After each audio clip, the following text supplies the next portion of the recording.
Vakars vēlreiz. Jau bišķi mazliet vairāk koplākā skaitā esam. Tad, kā jau bijām solījuši jums šodien, kā jau bija solījuši iepriekš, tad šodien mēs turpināsim ar to, kā mēģināsim iet cauri jautājumiem un biļetēm. Un ņemot vērā to, ko jūs tagad noklausījušies šos visas mūsu prezentācijas, tad palielam ir tā, ka man jau šķiet, ka jūs paši uz šiem jautājumiem spēsiet atbildēt. Ņemot vērā par to, ka es redzēju, ka šeit ir ļoti arī spēcīgi elektronikas cilvēki, kuri varēs varbūt paši pastāstīt, kas un kā. Tad stāsts ir tāds, ka elektronikas daļu mēs pamēģināsim iet cauri, ja jums sanāks rēķināt. Ja jums viņu nesanāks, tad elektroniku mēs pārcelsim elektronikas daļu uz 23. datumu, kad mums būs mūsu elektronikas guru, kuri spēs vairāk jums pastāstīt, bet tas ir gadījumā, ja jūs paši netiksiet cauri. Un visām pārējām sadaļām mēs droši iziesim un par viņām parunāsim. Tā, es tagad domāju, mums tagad vajadzētu laikam nošārēt kādu biļeti. Es pārtulkošu to, ko Arvis teica, tādā saprotamā valodā. Mēs eksāmenu nokārtojām un veiksmīgi aizmirsām visu. Tāpēc visas cerības uz jums pašiem. Jūs klausījāties lekciju, jūs arī atbildiet uz jautājumiem. Bet, labi, tiksim galā pa visiem. Nav jau tik traki, nav jau tie uzdevumi arī tik grūti. Tā kā, esam līdzīgos apstākļos tagad. Nav jau tik traki, kā arī tu saki, gan jau mēs tiksim galā pareizi, ja tu saki tā, tad es uzreiz nošārēšu. Tā, vai visi redz? Tātad, jā, ok. Tātad, kur mēs tad varam skatīties biļetes, ja kāds nezinu, tad radiosakaru veidi, meklējām iekšā radioamatieru dienests un meklējām radioamatieru eksāmens. Un šeit ir tāds tabs, kas ir, kāpēc viņš man nevarās vaļā.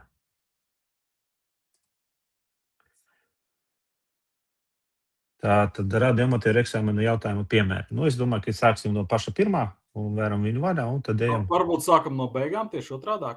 Sāksim no pirmā. Šitais būs grūtāks, tāpēc, ka šim būs vairāk elektronikas. Pēdējā mazāk. Godīgi sakot, jā. Principā vienalga, bet, varam arī no otras puses sākt. Vienkārši pēdējie ir jaunāki, šitie pirmie ir mazliet senāki, vēsturiskāki. Un tur tā kā vairāk sakrīt kaut kas ar tagadni. Vēl jau nianses ir tāda, ka šeit galu galā nav visas biļetes, protams. Jā, tie ir tikai piemēri, bet liela daļa ir ļoti līdzīga. Ok, tātad pirmais jautājums. Kurš no jums viņu varētu izstāstīt mums? Šis bija tas gadījums, ko mēs nestāstījām nevienā no kursiem. Šis ir viens no likumiem, pamatlikumiem, bet samērā vienkārši risinājums. Ļoti vienkārši risinājums, jā, tikai jāsaprot, ko tur risināt.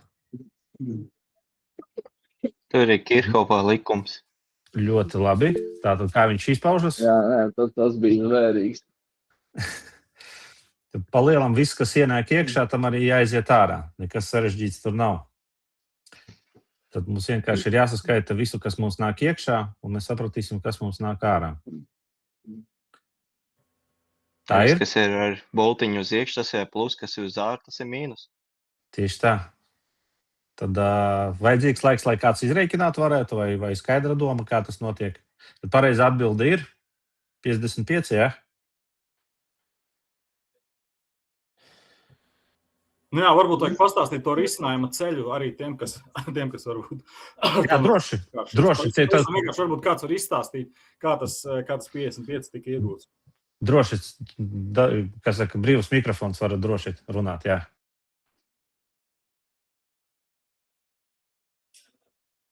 Kurš tur Kristaps teica, ka zina, kā? Jā, man liekas.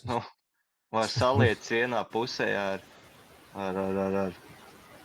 plusus, kas iet uz to punktu, un otrā pusē saliet, kas iet no, un tad tur var izrēķināt, uz to papīru saliek. Nu jā, tad iekšā mums nāk I1, mums nāk I3, nu jā, iekšā nāk I1 un I3, tātad I1 mums ir 10, un I3 mums ir 30 reizi. Bet I3 nav dots vispār. I3 ir jāprēķina, jā? I3 ir jāprēķina, jā, taisnība. Un ārā mums, nu jā, jāprēķina I3, nāk iekšā I1, un ārā mums iet I2, I4 un I5. Nu, tad attiecīgi varam saskaitīt tos visus, kas iet ārā, un atņemt to vienu, kas nāk iekšā. Un iegūstam vērtību. Pareizi? Arturs jau ierakstīja čatā risinājumu ceļu. Arturs labi uzrakstīja, kā jābūt. Tur galvenais šajā steigā nesajaukt, kas iet ārā, kas iet iekšā, kas ir dots un kas ir jāprēķina, un tad jau tas risinājums patiesībā ir samērā viegls. Šis, ja nemaldos, vēl kaut kur arī kaut kādos biļetēs uzpeldēja. Ja? Nu, varam ar šo pirmo beigt, ja? Tad tas apmēram ir skaidrs. Viss, kas nāk iekšā, viss iziet ārā, un viss, kas ir palicis pāri, ir starpība. Otrais. Kādas idejas varbūt ir zināms, cik liels patiesībā spriegums ir mūsu rozetēs un kāds ir mūsu sprieguma rozetēs efektīvā vērtība un kā to varētu uzzināt.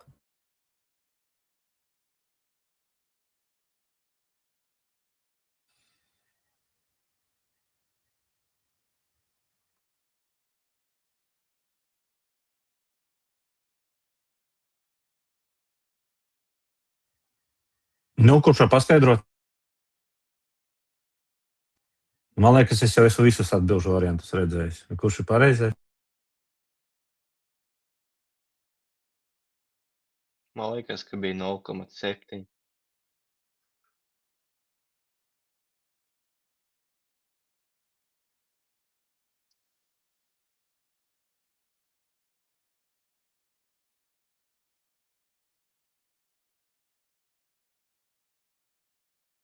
Kāds ir pārliecināts par savu atbildi? Es laikam redzu pareizo atbildi, tad redzēs droši vien paskaidrojumu, kāpēc tieši tāda ir pareiza atbilde.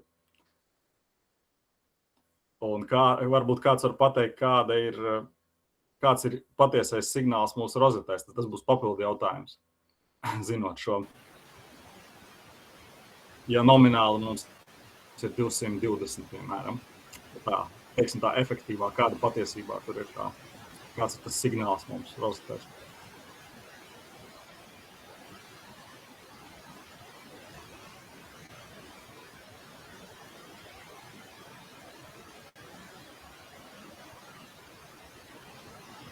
Nu, Juris stāstīs, skatās, tev jāstāsta būs. Nu, es visu vēsturi nestāstīšu no tā, kā tur sīnusa vērtības pareizās jāprēķina, bet kā es daru, lai vienkāršāk atcerēties. Es vienkārši, ja man ir dots signāls un man vajag aprēķināt efektīvo vērtību, es pareizinu vienkārši ar 0,707 un es iegūstu efektīvo vērtību. Es nezinu precīzi sīnusa, tur nemāku to sarēķināt opus, bet tieši eksāmenam man visvieglākais bija tieši šis, ka es vienkārši pareizināju ar 0,707 to, ko es redzēju grafikā. Tas droši vien nav varbūt pats pareizākais. Jā, formula lapā tas arī ir iekšā. Jā, tur ir tieši par tiem sīnus vērtībām. Bet nu, šis ir pats tāds, man liekas, vieglākais veids, kā atcerēties. 707 pareizinam un iegūstam efektīvo. Un kāda būs tad pareizā atbilde? Kāda būs tad pareizā atbilde? Nu, tātad pareizā atbilde C, 1,41. Un varbūt kāds var aprēķināt otrā virzienā, kāda mūsu rozetē ir tas signāls, ja mums efektīvā vērtība 220.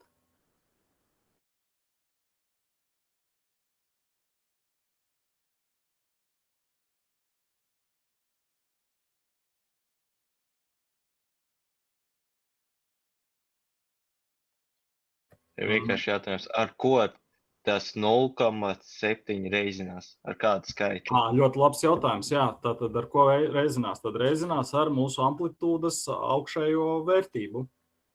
Tas ir 2. Tas ir 2, jā.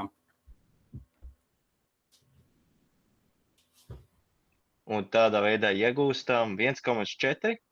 Iegūstam Nu, 1,41, jā. Un var pamēģināt, ja kalkulators ir pie rokas. Ja var galvā, tad vēl labāk.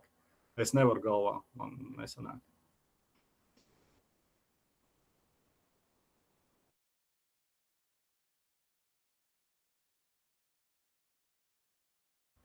Jā, tur jau skan atbildes arī par rozetes patiesajām vērtībām.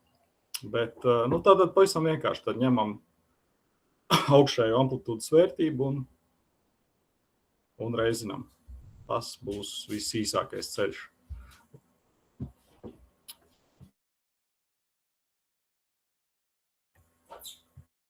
Es te runāju, man mikrofons izrādās ir izslēgts. Man neviens nedzird. Kādam pārēdes veidam atbilst attēlotais signāls. Tieši tā, CW jeb continuous wave. Tātad, ja mēs runājam, tad ir signāls, nav signāla, ir signāls, nav signāla. Tad tā ir CW jeb Morzes kods CW modulācija. Tātad jautājums, kuru mēs vairākas reizes bijām uzsvēruši, pie cik reizes mainās jauda, ja jaudas izmaiņas attiecība ir 3 decibeli. 2. 2 reizes, tieši tā, to mēs arī bijām daudz runājuši. Kādam bināram skaitlim atbilst decimālais skaitlis 100. Matīs jums bināro skaitļus lika iekšā vai nelika?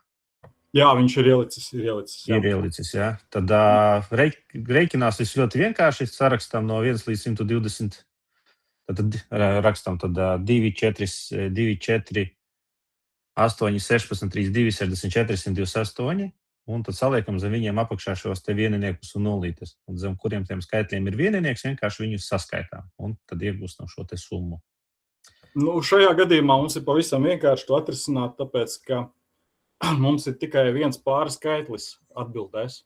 Kā mēs zinām, ka pāri skaitlis, tātad mums labējā vērtība ir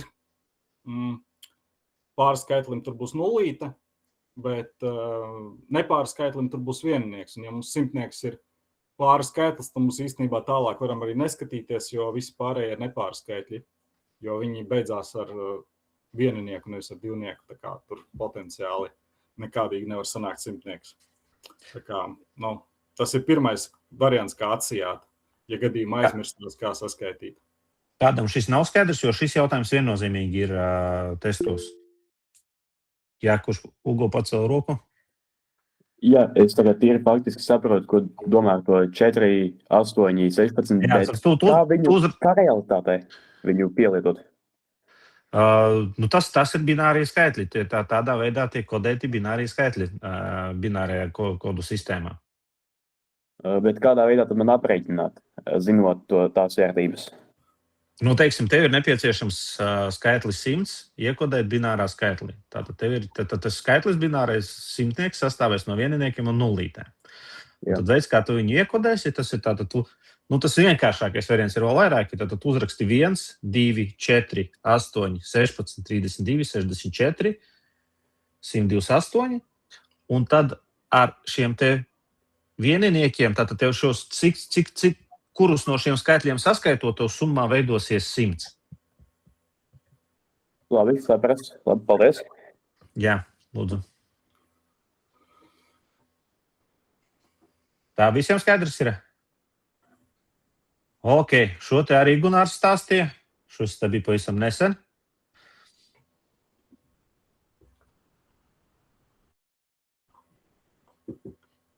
Multivibrators. Un kā viņš bija paredzēts? Varbūt kāds atcerās?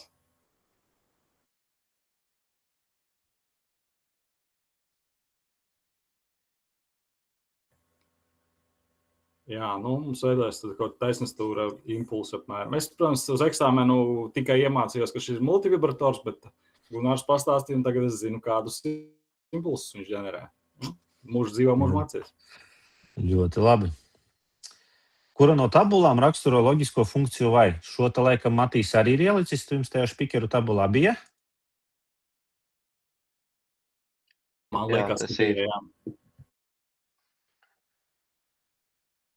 Nu, šos lasīt noteikti ir gaužām vienkārši, sākumā izskatās traki, bet tas ir tā kā saskaitīšana un vienkārši skatāmies, kāds ir rezultāts. Tad mums ir loģiskās funkcijas, kas tur bija un, vai, ne, un vēl citas, bet šajā gadījumā mums interesē tikai vai.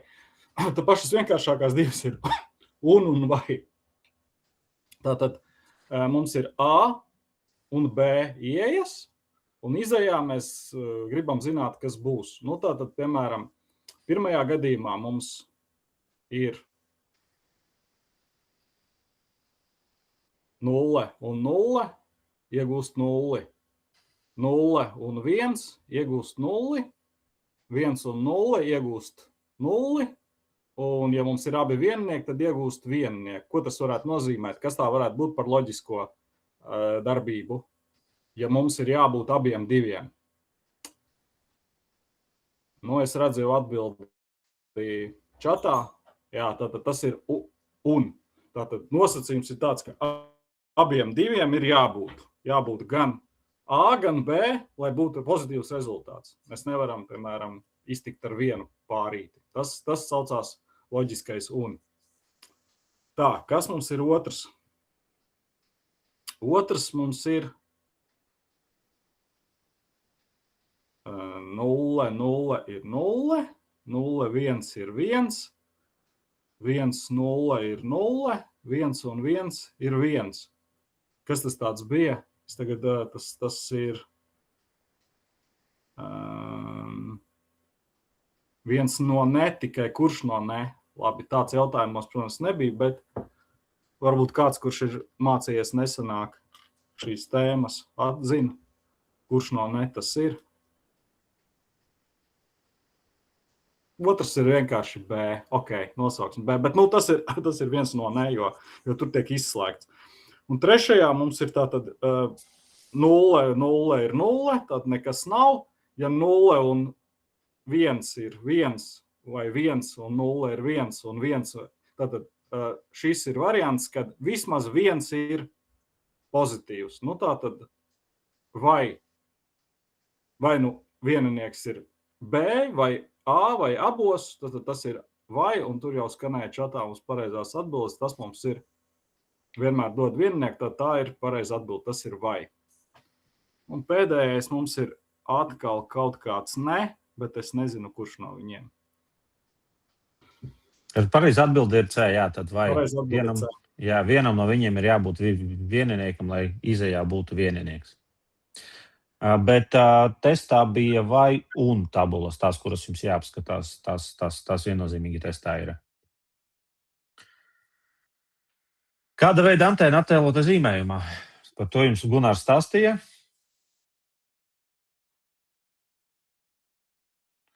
Tātad tā ir inverted V tipa antēna. Jā, tātad tas ir dipols, kuram stari ir vērsti uz leju. Tādā veidā viņš atgādina kājām gaisā apgrieztu burtu V, un tāpēc arī nosaukums angliski inverted V.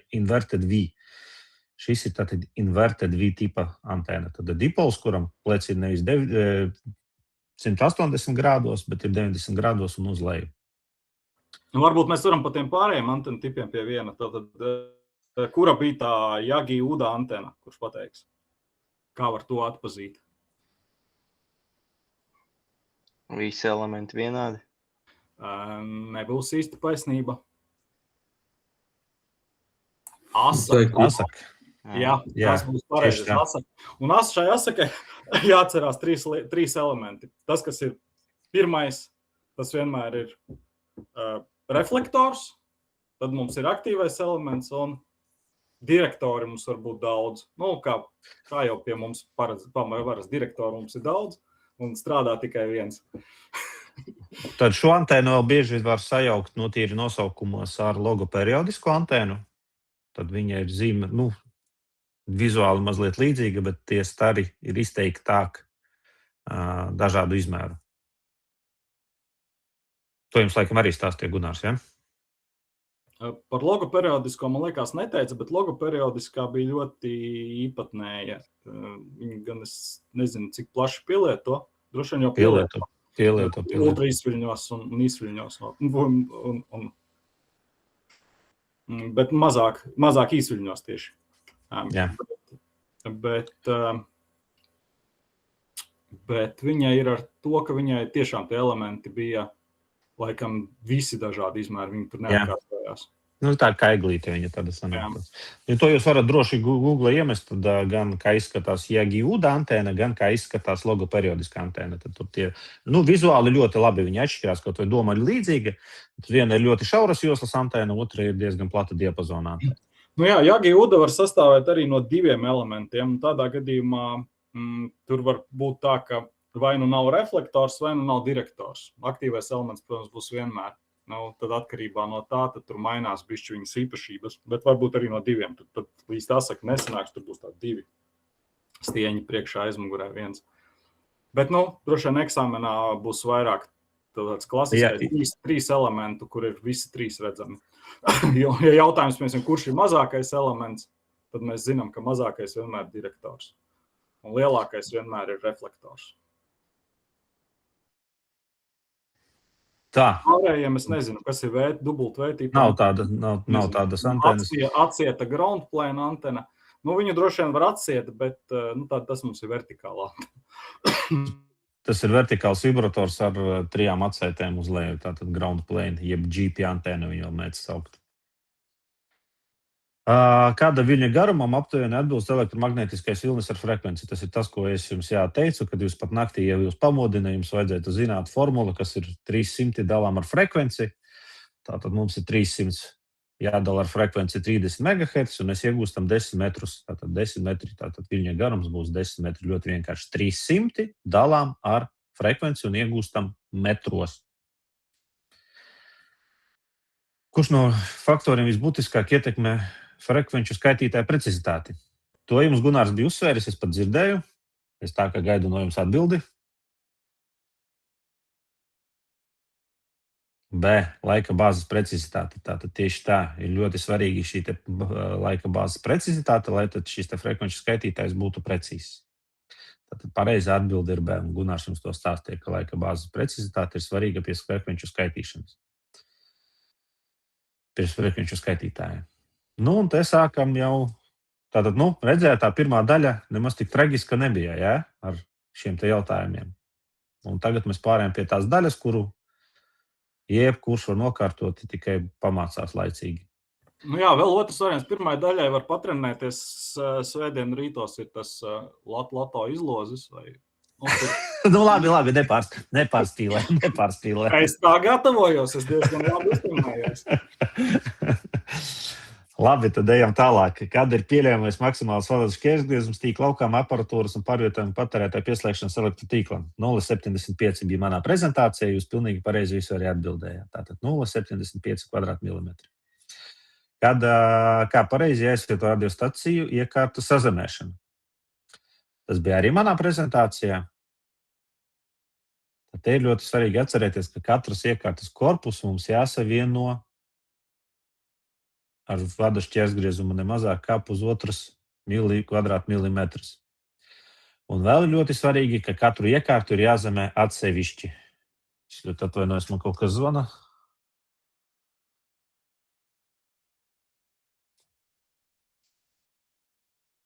Tā, nolikam klausuli. Tad jā. Tad pareizi atbilde būs B. Tātad nemazāk kā 0,5 kvadrātmilimetrus. Un arī varbūt ir jautājums, kad katrai iekārtai jābūt sazemētai atsevišķi. Jūs nevarat zemēt vienu iekārtu caur otru virknē. Katru iekārtu ir jāzemē atsevišķi. Kura no telpām ir telpa ar paaugstinātu elektrobīstamību? C. Tieši tā arī bija prezentācijā manā. Tātad telpa ar stāvu vadošu grīdu, metāla klonu un dzelzbetonu. Drīkst jautājumu? Jā, droši. Par iepriekšējo, par zemējumu.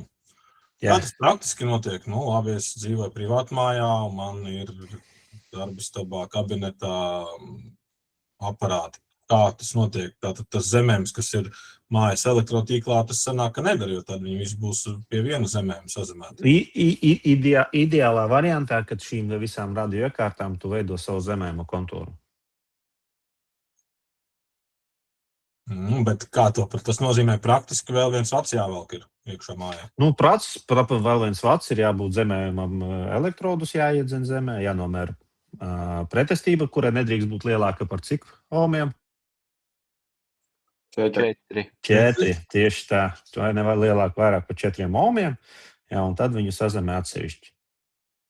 Tas ir ideālajā variantā. Tas, uz ko vajadzētu visiem tiekties. Bet, Kā nomērīt, ir speciāls mēra aparāts. Viņš maksā bargu naudu, viņu var izīrēt. Viņš kaut kāds, man liekas, sākot no 1500 maksā. Saspraužas tādas vairāk elektrodi dažādos attālumos no šīs te iedzītās stieņa, pieslēdzies pie stieņa, un viņš to pasaka šo te pretestību, cik viņa tur sanāk.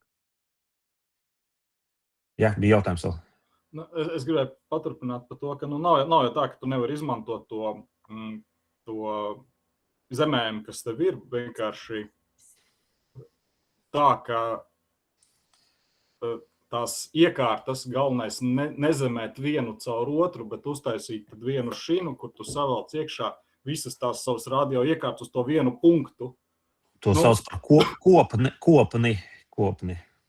Jā, tas tošām latviski pareizāk būs. Vienkārši tā ideja, galvenā doma ir tāda, ka nevieno kopā tur barošanas bloku caur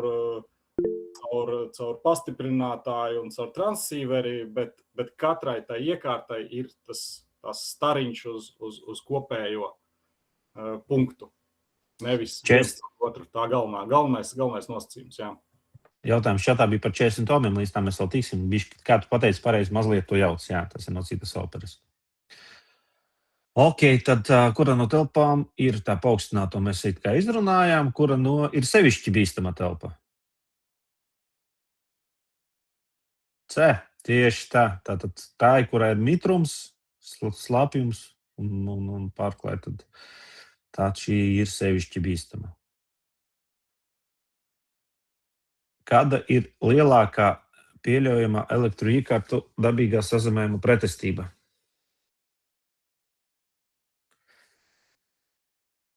Tas bija prezentācijā, ja es nemaldos, man arī bija. Bija, jā? Es biju jau līdz šo te. Bija, un šodien arī, man liekas, ka minēja kaut kur pāris reizes. Ok. Tā 50 ohmi. Nē, pagaidiet, ne 54. 4 ohmi, es ne tā paskatījos. Jā. Tā tad, kuru zēku jumtiem drīkst stiprināt antēnu mastus atsaites? To es arī biju uzsvēris savā prezentācijā. Tātad pie jumta vai ēkas nesošajām konstrukcijām, obligāti pie nesošajām. Nevar pie skursteņiem, pie dekoratīviem elementiem, mēs tikai pie nesošajām konstrukcijām. Cik cilvēki jāpiedalās 7 metru augsta gara masta pacelšanā? Šo mēs bijām runājuši. Vismaz 2. Nu, redziet, cik mums ātri iet, jūs visu zināt. Jau gatavi iet kārtot ieskaiti. Kā atbrīvot cilvēku, kurš pieķēries travu nesošām daļām ar spriegumu līdz 1000 voltiem?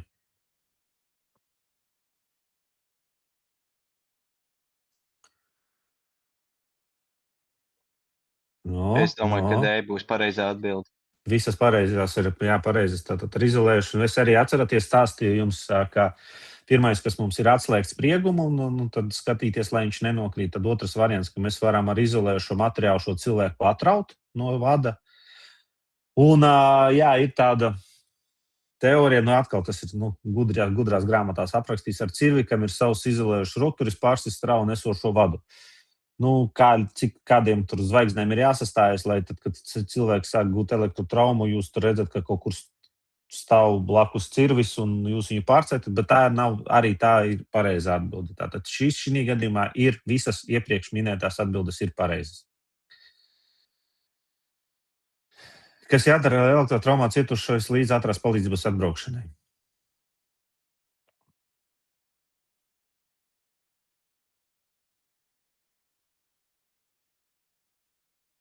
Viennozīmīgi. Kurš pateica, ka D? B. Apskatīt cietušo, ja cietušais bezsamaņā, novērtot elpošanu asisritu, ja tās nav, uzsākt mākslīgu elpināšanu un netiešo sirds masāžu. Un cik ilgi mēs to darām, cik ilgi mēs veicam šo netiešo sirds masāžu un elpināšanu? Līdz kamēr Atbrauc dzīves vai ātrie, atbrauc ir palīgi? dzīves pazīmes. Nē, kamēr ierodas neatliekamā medicīniskā palīdzība. Jūs paši neesat kvalificēti novērtēt, vai cilvēkam ir šīs dzīvības pazīmes vai nav. Jūs viņu uzturat līdz atbrauc mediķi, un tad mediķis var arī konstatēt, vai viņam nav vai viņam ir Palīdzība vispār. saka, ka jāpārtrauc cits Nu, masāžas. jā, tādā gadījumā, jā. Viennozīmīgi jāklausa. Tad es par to, ka jā, jūs tad darbojaties atbilstoši tam, kā jums mediķis liek rīkoties. Tātad, kādi ir individuāli pamata aizsardzības līdzekļi? Visi augstāk minētie. Tieši tā. Visi augstāk minētie ir individuāli. Nu, tagad vieglie jautājumi aizgāja. Cik būtu sufiks piešķirts B kategorijas radiostacijām? Cik burtus jūs dabūsiet, kad iegūsiet? 3 burtus. Pilnīgi pareizi. Jūs iegūsiet 3 burtus. Kādu kodus drīkst izmantot radioamatieru trafikā? To mēs runājām, ka tie ir Q kodi, jeb pareizā atbilde ir B. Kas ir radioamatieris fizisko Latvijas normatīvo aktu izpratnē? Šo es jums arī biju uzsvēris. Tad tā ir tieši pareizā atbilde D. Fiziska persona, kura sakura administrācija ir nokārtojusi radioamatiera eksāmenu un saņēmusi radioamatiera apliecību. Kas nosaka izstarojuma klašu sadalījumu pa apakšjoslām radioamatieru diapazonos? Šis ir interesants jautājums, par ko mēs arī runājam. Un visi pareizas atbildes sniedz. Tieši tā. Tātad atceraties, ka mēs runājam, ka pašu frekvenču joslu mums nosaka ministru kabineta noteikumi, bet kā šī frekvenču joslā mēs tad sadalām šīs te pa apakšjoslām, mums palīdz IARU joslu plāns, jeb pareizā atbilde ir C, tātad International Amateur Radio Union, tā ka mēs paši radioamateri vienojamies, kā mēs šī joslā tad šīs joslas sadalām. Un tad uzreiz jautājumi, tad joslas, teiksim, 80 metros joslas sākumā, kam ir atvēlēta? 80 metri, tas ir 3,5 MHz, jā, tātad CW, jeb Morzas kodam. Savukārt beigos joslas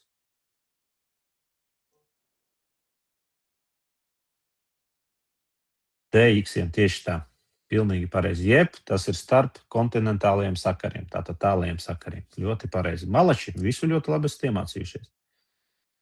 Kas, tātad uzreiz gribu pateikt, ka ir uz šīs uzņēmums, tagad viņš saucas SIA elektroniskie sakari, bet manā atmiņā viņš ir reizes 3 viennozīmīgi nomainījis nosaukumu. Tātad viņš iepriekš bija SIA elektronisko sakaru direkcija, tad bija valsts akciju sabiedrība elektroniskie sakari. Tagad viņi ir SIA elektroniskie sakari. Tātad, kad mēs runāsim, ka redzēsiet kaut kādu valsts akciju elektroniskie sakari, tad automātiski mēs domājam, ka tas ir tas, kas tagad saucās par SIA elektroniskie sakari. Tas, ka viņi mainījuši nosaukumu. Jautājuma būtība no tā nemainās, mainās tagad tikai nosaukums, līdz ar to jautājumos viņi arī to nosaukumu būs piekorigējuši, bet, atceramies tad, jā, kad tad šī gadījumā kāda būs pareiza atbilde? D pareizi, jā, tad pareizāk viņa skanētu SIA elektroniskie sakari, bet tad, kad šī te biļete bija aktuāla, viņi saucās valsts akciju sabiedrība elektroniskie sakari. Piešķirtu izsaukuma signālu pārraidot to pašu izstarojuma klasi kā ziņojumu, to dara radiosakaru.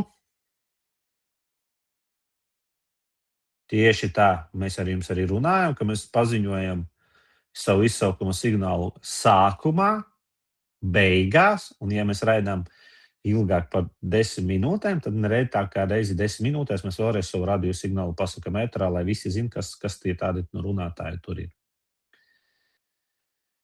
Kuros no uzskaitītajiem diapazoniem ir atļauts strādāt B kategorijas radio amatieriem?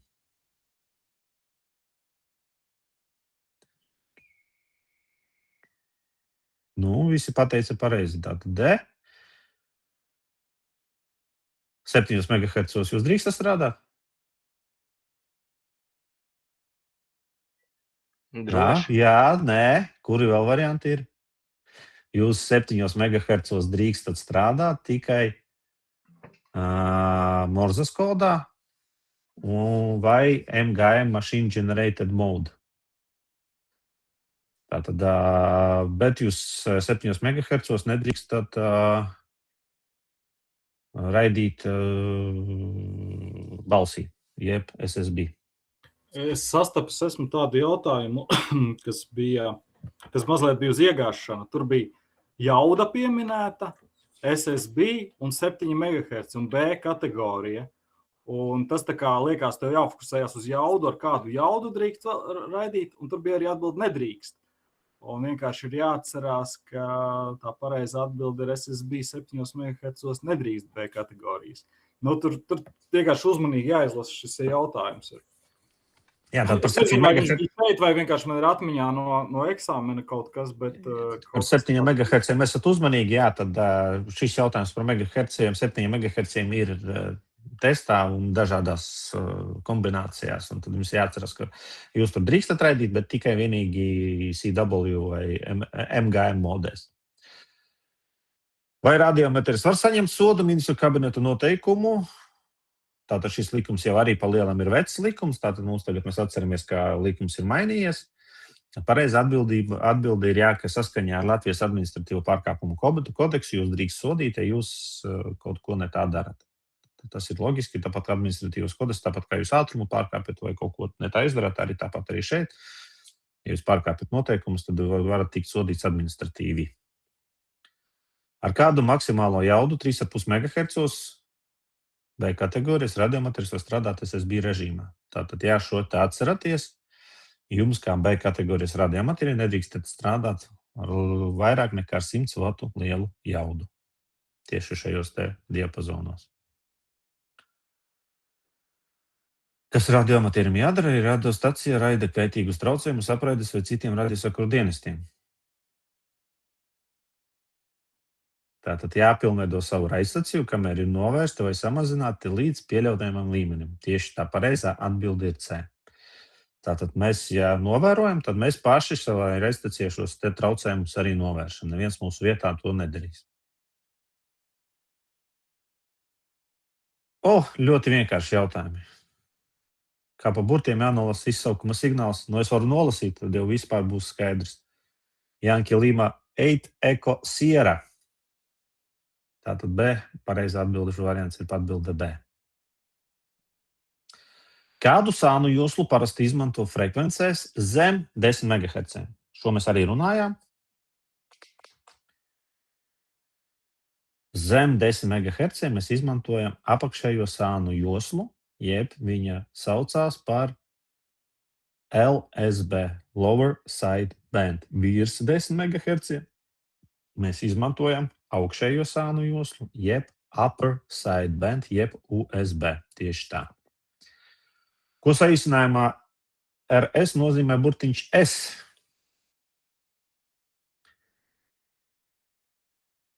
Signāla stiprums. C atbilžu variants pilnīgi pareizi. Tātad S burtiņš RS nozīmē signāla stiprumu. Ko nozīmē saīsinājums? Un ja mums būs CW, tad būs kas? Kāds tad būs šis te novērtējuma abreviatūra? Un kas tad nāks klāt? Varbūt kāds zina. RST. Un kas ir T? Tone. Tieši tā. Pilnīgi pareizi. Kā tonis tiek uztverts? Ja godīgi, tas man liekas diezgan grūti novērtējums. Es nezinu, es nemāku. Es subjektīvi tīri tikai no tā. Īpaši 9 ballu skalā no 1 līdz 9 novērtēt toni man vajadzētu muzikālo izglītību noteikti. Varbūt kādam ir? Ir. Tātad, ko nozīmē UTC? Tātad šis arī ikdienas dzīvējums ir tātad Universal Time Coordinated, jeb tas ir laiks pēc Zulu. Tātad, tad, kad mums ir +0, nav... pēc Greenwich meridiānas laiks. Tas ir UTC. Ar kādiem prefiksiem var sākties? Kāds jautājums bija? Nē, es gribēju tā papasīt, kāds šobrīd ir UTC laiks, varbūt kāds zina. -2 stundas no mūsu laika.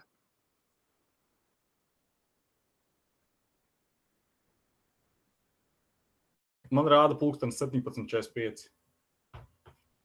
Tā arī ir, jā, -2.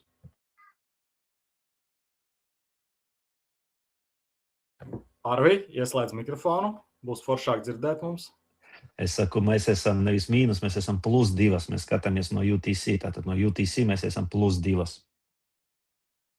Tas priekš mums ir -2 viņi, bet mēs esam laika zona, mums skaitās +2. Tagad. Vasarā būs +3. Tā. Jā, bet runāt vienam pašam ar sevi ļoti interesanti izrādās. Kādu prefiksu var sākties Latvijas radio amatieru staciju izsaukuma signālu? Tātad viss ir ļoti vienkārši. Kurš tur pateica, ka C? C ir lietuviešiem. Mēs esam Yankee Lima. Tātad pareizā atbilde ir D. Savukārt lietuvieši ir otrādāk Lima Yankee. Tātad pareizā atbilde Latvijas radioamatieru izsaukuma signāls sākas ar Yankee Lima, jeb pareizā atbilde ir D. Jūs lāgā nesadzirdējat, kas jūs izsauc, kādu radioamatieru trafikā izmantosiet Q kodu. QRZ, jebkurš man izsauca. Tā pareizā atbilde ir burtiņš D. QRZ, jebkurš mani sauca. Kā tas ikdienā notiek? Es kaut kur fonā dzirdu, ka kāds mani izsauc sacensībās, bet es nesadzirdēju, kas viņš tāds ir. Es vienkārši pasaku QRZ, un tad viņš vēlreiz saka savu izsaukuma signālu. Ko nozīmē QTH?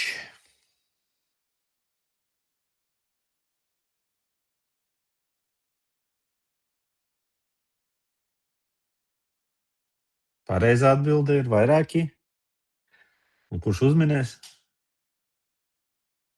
QTH ir stācijas atrašanās vieta, nosaucot tuvāko apdzīvoto vietu. Tas, ko jūs tur teicāt par kvadrātiem, tad tie ir QTH locator.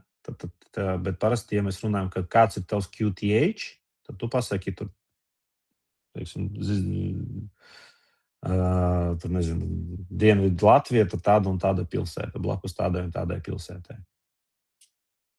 Bet ir arī tāds QTH locator, jā, tad, kad mēs sadalām zemes virsmu nosacītos kvadrātos, bet tas ir no mazliet citas operas.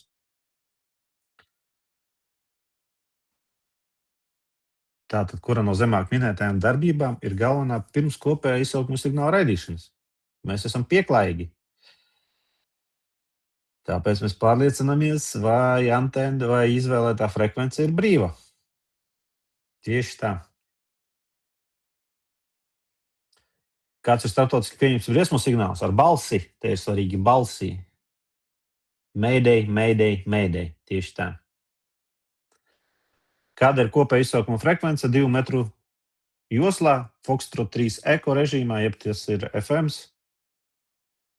Tātad 445, 500. Pareizā atbilde ir. Es iekopēju čatā, es neatceros, vai mēs par to runājām kādā brīdī vai nē, par tiem emisiju tipu kodiem, kā viņi kodējās. Tur ir, protams, daudz vairāk tajā Wikipēdijas lapā, bet mums tie populārākie jāzina. Tur ir FM modulācija, SSB, CW. Tos noteikti var viegli atrast, vienkārši tie kodi ir jāiemācās, un tajā Wiki lapā ir, kā viņi veidojās. Tas tā, off-topics mazliet. Nu, un viss, pirmo biļeti esam izgājuši cauri. Kādi jautājumi? Apsveic, eksāmenis nokārtots. Nu, praktiski jā, redzat, visu jūs zinat. Nu, ok, tad uztaisam 5 minūšu pauzīt un iziesim vēl vienai biļetē fiksēt cauri. Es domāju, ka nākamā mums ies ātrāk. Kā izvilkt šo biļeti? Nekā tur jautājumi būs randomā no visām biļetēm. Nebūs tā, ka tu izvilksi šo biļeti tur datorā, tāpat kā CSDD. Būs randomā sajaukušies jautājumi. Tātad esam bez 5 atpakaļ, iziesim fiksi vēl vienu biļeti cauri, tad paņemam teju, kafiju un esam atpakaļ pēc 5 minūtēm. Tad 19.55. Nu jā, un nevajag iekrist uz to, ka šeit ir visas biļetes. Šeit nav visas biļetes. Šeit ir daudzas. Ne visas biļetes, bet ne visi jautājumi šeit ir, tā teiksim, pareizāk. Nu, arī jā, taisnība.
Nu, visi ir klāt.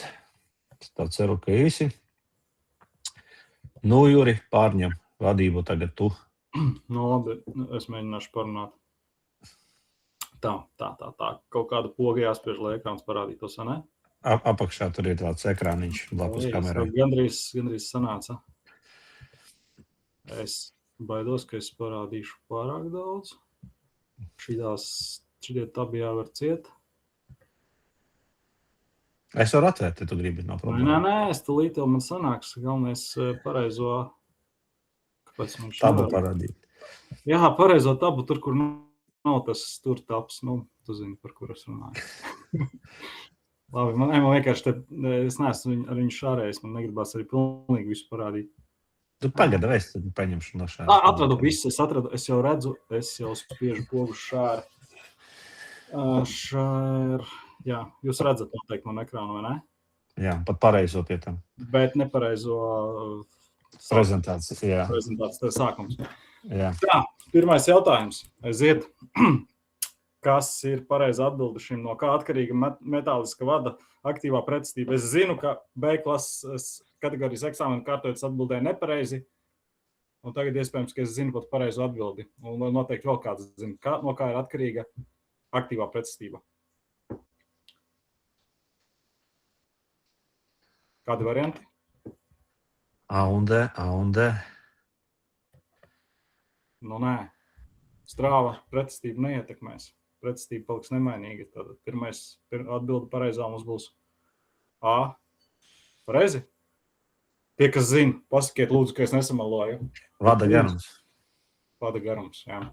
Nē, nu, nopietni, jā, es nesamaloju jums. Jā, viss pareizi. Nu, tā jūs kaut ko esmu iemācījies par šiem dažiem mēnešiem. Tā. Nākamais ļoti līdzīgs, kā bija iepriekšējā eksāmenā. Kādam viļņa garumam atbilst elektromagnētiskais svilnis ar frekvenci 100 MHz? Kāda bija formula un kā varēja aprēķināt?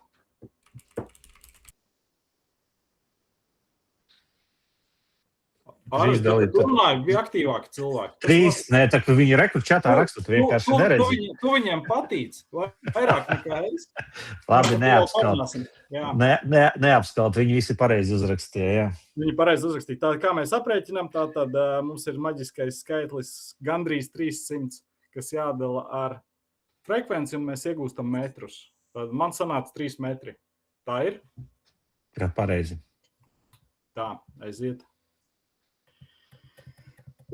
Šitais ir grūts. Juri, rekur čatā Paulam ir jautājums, ar ko aktīvā pretestība atšķirās no parastās pretestības? Tā ir parastā pretestība. Tad vēl ir tur reaktīvās pretestības un vēl viss kaut kas, vai ne? Tieši tā. Un par tām runās A kategorijā vairāk. Tas nebūs šajā reizē mums aktuāli.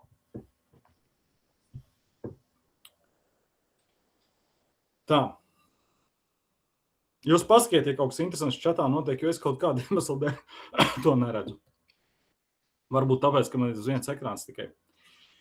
Tā, šis ir grūts. Man vienmēr bijis grūti šo saprast, bet laikam tieši tā arī ir. Kāda ir signāla vidējā vērtība? Šajā gadījumā mēs redzam, ka signāls mums sākās pie nulītes un beidzās pie viennieka, un pa vidu ir visādas citas vērtības, un kāda ir vidējā. Šoreiz nav runa par efektīvo vai kaut kādu citu, bet par vidējo. Nu tā, intuitīvi jau uzreiz, kas varētu būt vidējais. Ja maksimums ir 1, minimums ir 0. Kas mums ir pa vidu?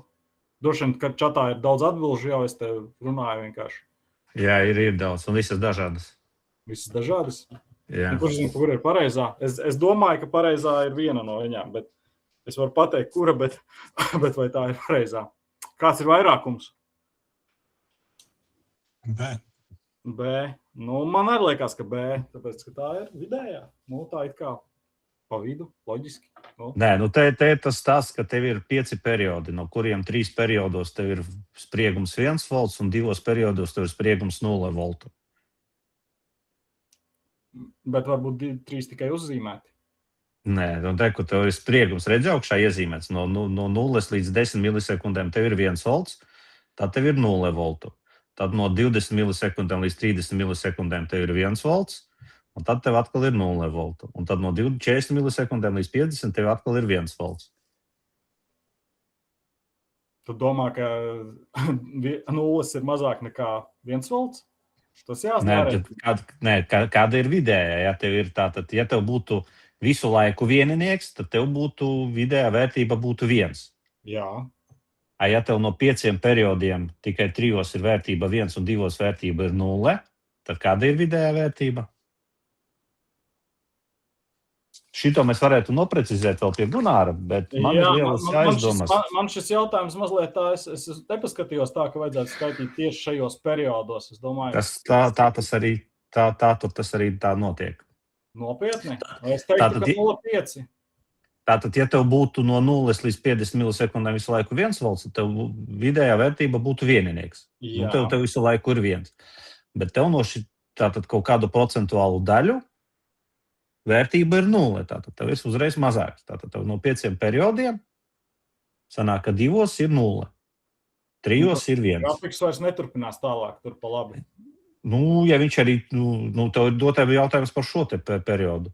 Ok, ja tā, tad droši vien, ka sanāk bišķi cits rezultāts. Tad ir jārēķina. Man uzreiz tā likās, ka tas ir vispārīgi. Tad 0,5, kur augšā mums ir 1, apakšā mums ir 0, pa vidu ir 0,5. Bet šeit atklājas vārds nav signāla sprieguma vidējā vērtība. Ja minimālais spriegums ir 0, maksimālais ir 1, tad vidējais ir 0,5. Jā. Ja mēs turpinām, tā arī varētu būt pareizi, Pēteri. Ļoti labs arguments. Pareizi, tad jā. Tas ir Rolans, man liekas. Jā. Tev sanāk, ir, nav, tātad, puse tev no viņa ir. Ir, nav. Pareizi atbilde būs 0,5. Pēterim taisnība pilnīgāk. Es te mazliet kļūdījos, jā. Pareizi atbilde būs 0,5. Tas ir labi, ka mums bija diskusija. Tas ir tad pareizi atbilde ir 0,5. Mēs noteikti atcerēsimies šo. Jā, tā ideja ir tāda, ka tev puse perioda ir, puse perioda nav. Tātad tev ir puse perioda, tātad 0,5. Pareizi, jā. Tā. Aiziet nākamais. Ko nozīmē termins feeders?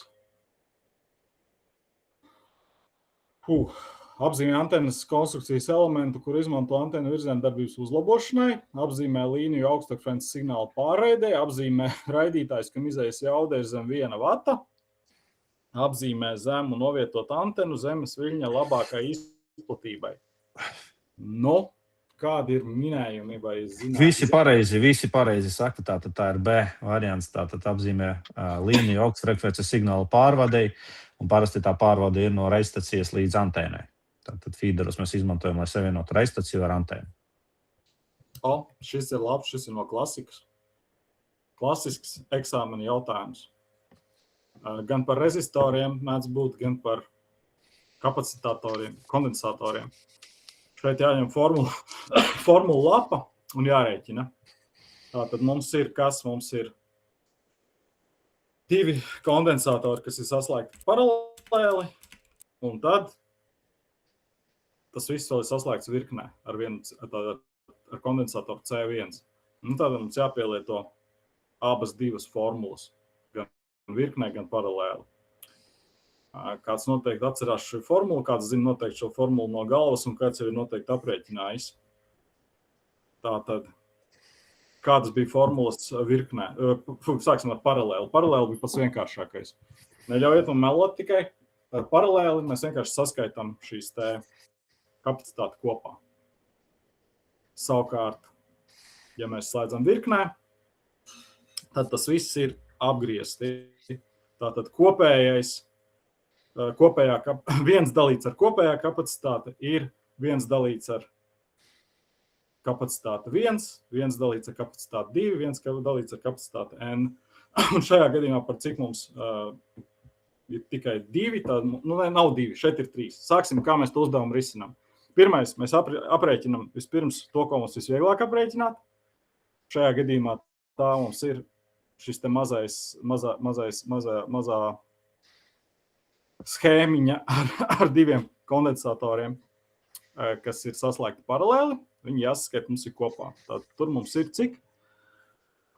C2 ir 2, C2 ir 100 un C3 ir 100. Kopā mums ir 200. Un otrs mums ir C1 ir 200. Nu, un ja mēs tagad to visu saliktu formulā, tad droši vien, ka mums varētu arī sarēķināt dalot ar viennieku, bet šajā gadījumā, ja mums ir 2, tad mums pats vienkāršākais veids ir vienkārši sadalīt ar 2 šo te. Un ļoti daudz, kur eksāmenā jautājumos tieši parādās dalīšana ar 2, jo 2 šie elementi ir, tad mums pavisam vienkārši. Mēs varam sarēķināt tātad 200 un 200 dalīts ar 2 ir, nē, kā tur man sanāk 200, es kaut ko samaloju. 200 ir 400 dalīts ar 2. Kāpēc man nav nesanāca pareizi? Paskiet, kur es kļūdījos. Paņem uzraksti lapiņu. Man nav papīrs pie rokas. Nu, bet pat čatā ir pareizās atbildes, jo cilvēki ir salikuši, tad jā, tad pareizā atbilde ir B100 pikofarātu. 100, jā. 100. Tātad čatā ir pilns risinājums, var paskatīties tie, kam nav skaidrs, kā tas ir čatā, ļoti daudz pareizo atbilžu. Kur es iebraucu auzās? Labi, to es izreikināšu vakarā mājās. Vakarā, tagad 2 vakars jau. Nu labi, neko. Es toties zinu nākamajam atbildi 100 punkti. Tāpēc, ka es pats zīmēju pēc prezentācijas tās visas schēmas, viņas iemācījos beidzot. Nu, kas ir šis? Pirmais slaids. Pirms pēdējā prezentācija.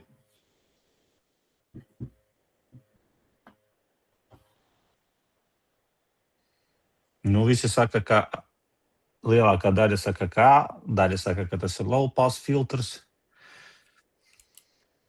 Nu, tātad droši vien, ka tā daļa arī runā pareizi. Tātad mums ir low pass filtrs, un ja mēs skatāmies tām bildītēm, tad tām bildītēm jāatcerās ir tas, ka uz X asas mums ir frekvence, un uz Y asas mums ir, nu, sāksim, amplitūda, ja? Un, jo mums pieaug frekvence, jo līnija iet uz leju, tas nozīmē, ka amplitūda samazinās. Tas nozīmē, ka šo amplitūdu šis filtrs pamazām nospiež neutralizē. Nu, līdz ar to šis ir low pass filtrs, kas nozīmē, ka mēs laižam cauri frekvences, kas ir zemākas. Un savukārt, kas ir lielākas, augstākas, tās mēs cauri nelaižam. Kā es uz eksāmenu atcerējos, kas ir low pass filtrs un kas ir high pass filtrs? Es nevarēju atcerēties šo te no galvas. Vienkārši ir 2 varianti. Vai nu sagatavot prezentāciju, pārzīmēt šos visas bildītes un iemācīties, vai otrs variants, es skatījos pēc kondensātora. Ja bildē kondensators ir lejā, tad tas man bija low pass filtrs. Ja kondensators bija augšā, tad tas man bija high pass filtrs. Un tā es viņus atcerējos. Diezgan smieklīgi, bet tas bija veids, kā atcerēties. Vienkārši jāatcerās, kas ir kondensators. Nu jā.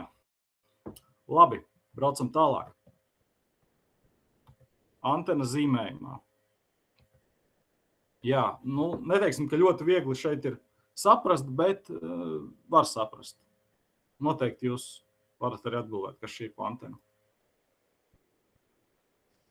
Visi saka, ka logoperiodiskā. Es Izņemot šādi- Ugo, kurš pateica, ka tā ir Jāgjūda. Jā, nu, es atbildēju eksāmenā arī, ka tā ir logo periodiska antena, bet es atbildēju nepareizi. Bet tad, kad es kārtoju eksāmenu, tagad es to sapratu. Tā ir domāta Jāgjūda antena. Jo, kā jau minēju, tad logo periodiskā antēnai tad šie te direktoru garumi ir dažāda garuma. Viņi ir tāda kā eglīte. Tātad šitas te Jāgjūda ir, nu, diezgan tāda, nu, simetriska viņu nosauksim, jā, bet logaritmiskā ir tad eglīte. Tātad pareizi atbilde ir C, Jāgjūda antēna, jā. Braucam tālāk.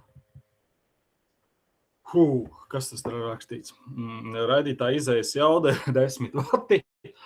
Sumārais feederu vājinājums un antenas pastiprinājuma koeficients ir plus 3 decibeli.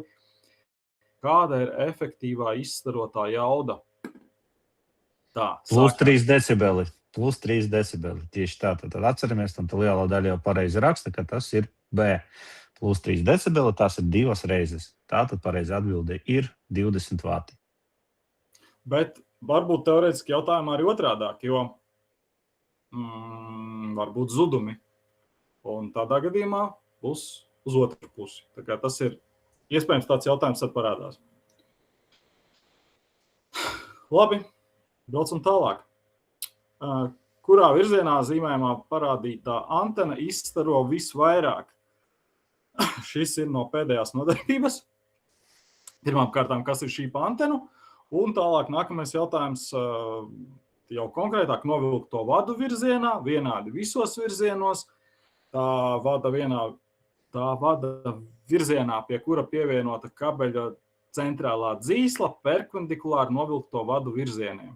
Tad pirmais jautājums būs, kas šī ir par antenu, un otrais jautājums ir jautājums, kas uzdots jautājumā. Pareizi, tātad tauta saka, ka tas ir dipols, jā, tad ar ko atšķirās, tad iepriekš mēs skatījāmies, bija dipola paveicina vērti divi ar stariem uz leju, tad šeit jūs redzat, ka tie stari ir taisni novilkti, tātad paralēli zemes virsmai. Tātad šis te ir dipols, jā, un tad dipolus raida, tad, ja mēs iedomājamies, ka ja mēs kā cilvēks paņemam, izstiepjam rokas un mēs esam dipols, tad mēs raidam uz priekšu un uz aizmuguri. Tātad perpendikulāri novilkt to staru virzienam, gan uz priekšu, gan uz aizmuguri. Pareizi jūs lielākā daļa ir rakstie, ka tā pareiza atbilde ir D. Tā, sākās Ohma likums, jā, pareizi. Cik liela strāva plūst ķēdē, ja V ir 500 un R ir 50 ohmi? 500 volti un 50 ohmi. Kā to aprēķināt? Lielā daļa jau ir aprēķinājusi, ja pareizi atbildes raksta jau. Es pat nepabeidzu jautājumu, kad jau aprēķinu. Jūs tā kā, tas nav godīgi. Labi. Tātad, kā jūs aprēķinājāt? Es zinu, ka Ohma likumā kaut ko ar kaut ko dala un kaut ko reizi, ne? Un šajā gadījumā mums ir zināms U, kas ir 500 un R, kas ir 50. Un tad droši vien pareiza atbilde ir... Ir vienās U dalīts ar R, jā. Jā. Nu, jā. Un tā ir pareiza atbilde 10 ampēri, ja atbilde C. 500 dalam ar 50. Labi, braucam tālāk. Jā, šis arī ir klasisks jautājums. Viņš vienmēr neparādās tieši šādā veidā, bet viņš var parādīt citādākos zīmējumos, citās kombinācijās, bet Ohma likums ir tas, ar ko var izbraukt, jo tas ir viens no tiem, ko var arī iemācīties. Pārējie varbūt var tādā gadījumā mēģināt uzminēt. Tā, nu sākās tagad jautājumi, kurus es taču nezinu, tas ir vada diametri, jo es vienmēr esmu uzskatījis, ka tos var vienmēr apskatīties, kādus man vajag, tos no galvas noteikti nav jāzina.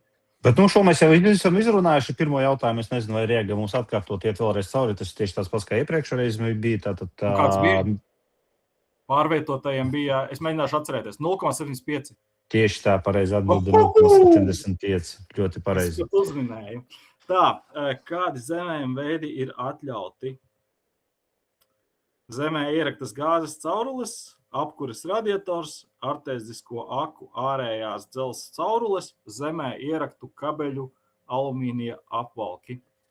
Visi pareizi rakstā atbilde C.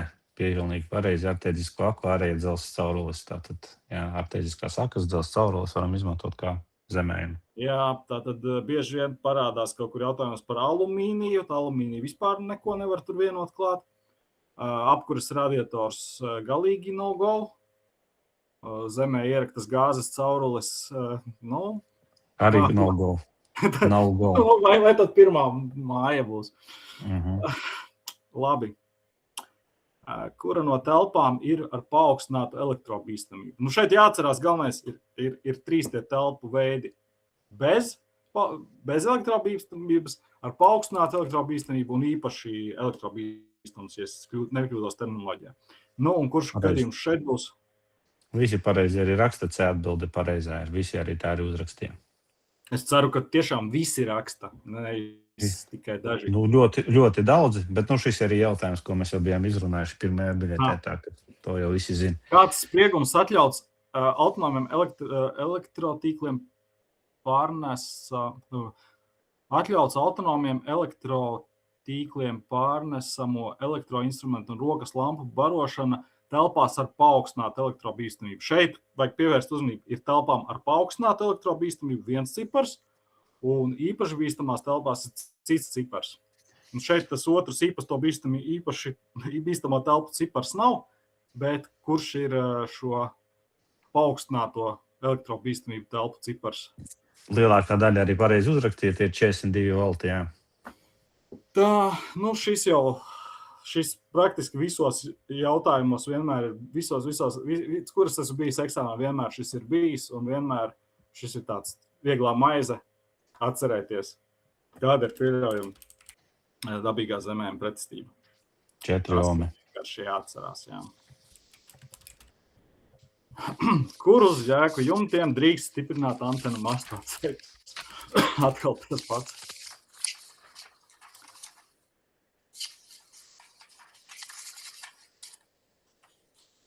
Nu, es domāju, ka jau visi ir atbildējuši pareizi, un šoreiz pat visi ir atbildējuši, vai ne? Tātad pie jumta nesošajām konstrukcijām. Oi, šis par mastiem man vienmēr patīk. Cik cilvēkiem jāpiedalās masta pacelšanā, ja tā garums pārsniedz 8 metrus? 3 cilvēkiem, 4 cilvēkiem, ne mazāk kā 5 cilvēkiem, ne mazāk kā 6 cilvēkiem. Es iedomāju, labi, ka mans makšķerkāts oglekļa ir tikai 7 metri, kuras izmantoju kā antenu. Nē, oglekļa, cikls šķiedrs. Tikai 7 metrus. Tad man būtu jāpieaicina vēl. Un kā es viņiem visiem uzklātu galdu, es nezinu. Jautājums bija, kā būtu ar 7,5 metriem. Ja mēs runājam par 7,5 metriem, tad to pietiktu ar 2 cilvēkiem. Nu, tāpēc mēs vienmēr dzeram divatā. Ko jūs darat? Dzeram divatā. Tāpēc lielāku mastu nekad nepērk, kā to makšķerkātu 7 metriem. Tā. Nu, tātad šajā gadījumā mums vajag daudz cilvēkus. 6 bija, jā? Pareizi? Jā.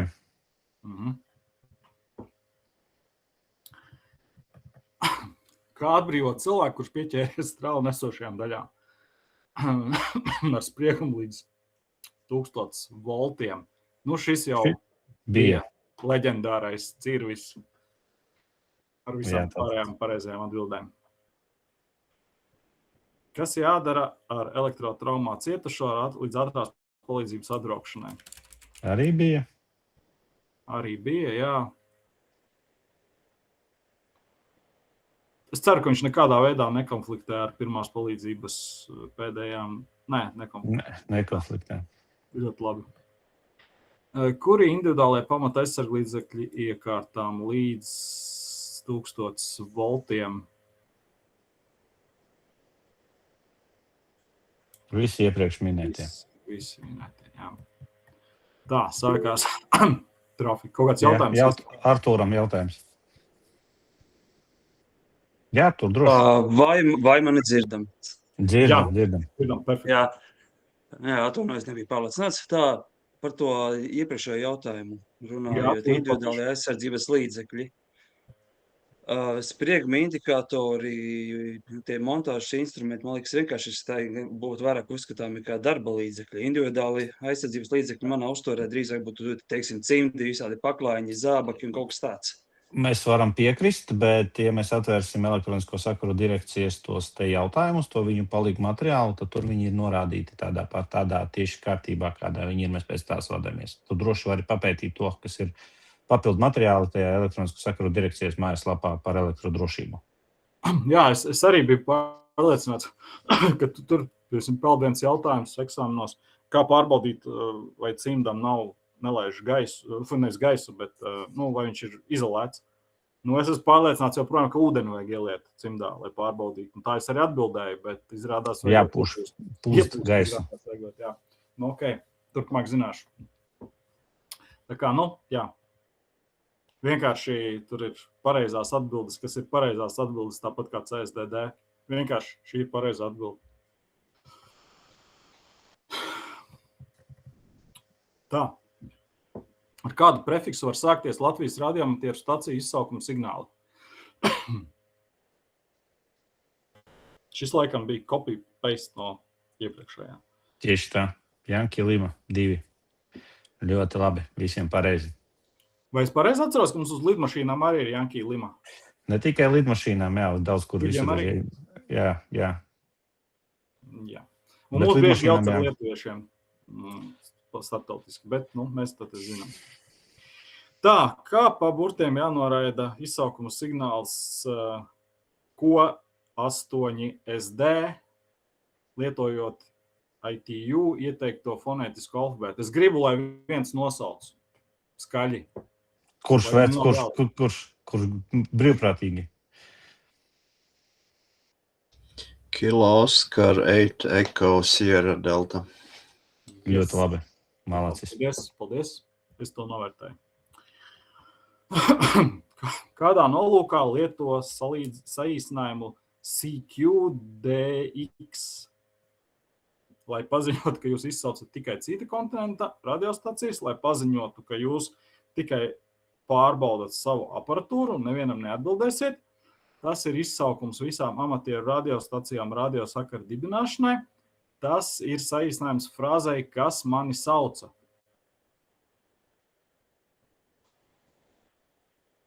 Nu, kādas ir idejas un kādi ir varianti?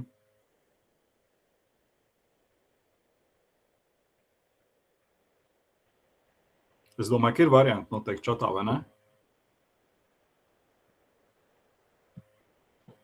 Es zinu, kā atvērt čatu. Mūžu dzīvo, mūžu mācies. Es pat redzu atbilžu variantus kaut kādus, kas ienāk. Tā, jā, tātad pareiza atbilde mums ir A, lai paziņot, ka jūs izsaucat tikai cita kontinenta radiostacijas. Tātad Gunārs par šo mums stāstīja. Ja kāds sauc CQDX, tad, ja mums jānovērtē, no kura kontinenta viņš sauc. Ja viņš sauc no mūsu pašu Eiropas, tad būtu ļoti slikts tonis viņam atbildēt. Protams, ja mums ļoti, ļoti vajag un neviens cits viņam neatbild, tad to var darīt, bet, ja cilvēks sauc Delta X-ray, tad tas ir domāts tāliem sakariem un nebūtu vēlams viņam traucēt šajā nodarbē. Savukārt, ja tas ir no cita kontinenta, piemēram, no Amerikas, tad tas ir domāts mums tieši.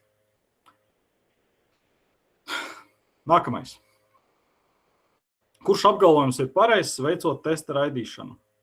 Stacija nav jāidentificē, ja raidīšanas laiks ir mazāks par 10 sekundēm. Stacija nav jāidentificē, ja raidīšanas jauda ir mazāka par 1 vatu. Stacija ir jāidentificē tikai tad, ja kāds jūs var sadzirdēt. Stacija ir jāidentificē raidījuma sākumā, vismaz vienu reizi 10 minūtēs un pārraides beigās. Kādi ir varianti? Šis ir mazliet triki, bet visu izsaka likums. Tās atbildes, ko es redzu čatā, ir pareizas, tikai tāpēc, ka to mums pasaka likums, lai arī šķiet, ka mēs tikai pamēģinājām, tikai pasaucām, tikai pārbaudījām, vai kaut kas strādā. Tas nenozīmē, ka mums sevi nav jāidentificē pēc likuma. Es zinu, ka daudzi ar to grēko, bet šis ir, pat ja mēs kaut ko testējam, mēs vienkārši nosaucam savu izsaukumu signālu. Audio pārbaude, IRKL3 akutē, vai kāds, man citādāks. Labi. Tad ir jāidentificē. Vienīgais, kad varētu neidentificēt, tad, ja mēs lietojam kaut kādu antenas ekvivalentu, jeb dummy load, un tur tiešām neviens nevar nekādu sadzirdēt. Tur, protams, mēs varam darīt, kā mēs gribam, jo tas ir mums lokāli. Bet tikko mēs raidam antenu, mums ir jāidentificē sevi. Es te mazliet papildināšu, tad atbilstoši likumam, ka neadresēti raidījumi ir aizliegti, izņemot šādus gadījumus. Ja regulē antenu, antenas regulēšanai izmanto iespējami mazu raidītāju izējas jaudu, arī šādā gadījumā noraida izsaukuma signālu, raidītāju pārbaude un regulēšanai lieto antenas ekvivalentu. Tas, ko tu pilnīgi pareizi teici. Tātad, ja raidstacija lieto mērījumiem, ja raidstī radiomatīru radiobākām nevajag sūtīt savu izsaukuma signālu. Jā, bet pareizā atbilde šeit ir tieši tā, ka mēs noraidam sākumā un beigās, un neretākā reizi 10 minūtēs raidīšanas laikā.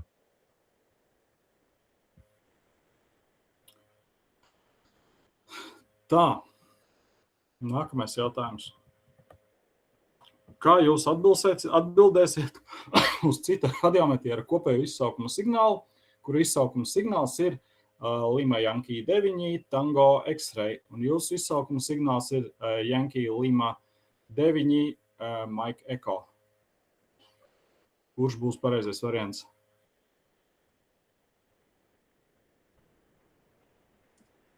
Nu, gluži C tas nebūs. B variants. Jā, tātad tas mums ir B variants. Mēs pirmo saucam to staciju, kurai mēs atbildam, un otrais izsaukuma signāls ir stacija, kura atbild. Tas ir vienmēr un visur šāda te kārtība. Šeit tas ir from, CW tas būs D, bet tā secība vienmēr ir vienāda.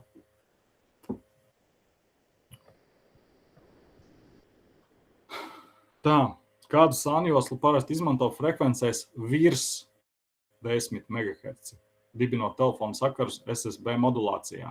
Tāda, man liekas, mums iepriekšējā biļetē bija zem, un šeit mums ir virs, vai ne?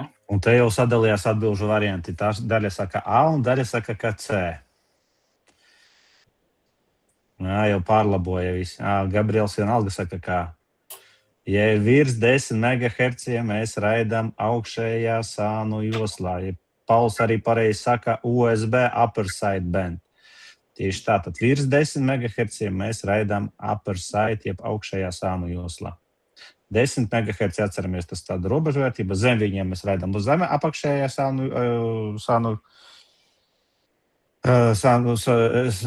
apakšējā sānu joslā un virs 10 MHz augšējā sānu joslā.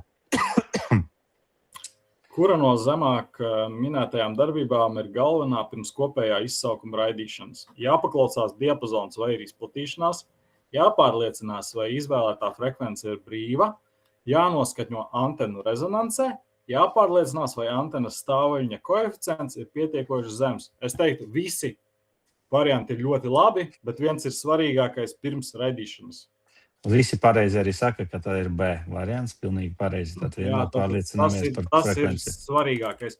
Protams, dzīvē mēs pārliecinamies arī par visu pārējo, bet šis ir pats svarīgākais. Pirms mēs sakam, spiežam tangentu un sakam CQ.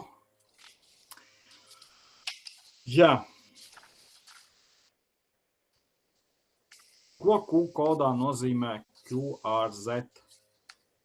Kāda ir precīza frekvence, vai var apstiprināt radiosakars, vai man samazināt jaudu, kas mani sauc?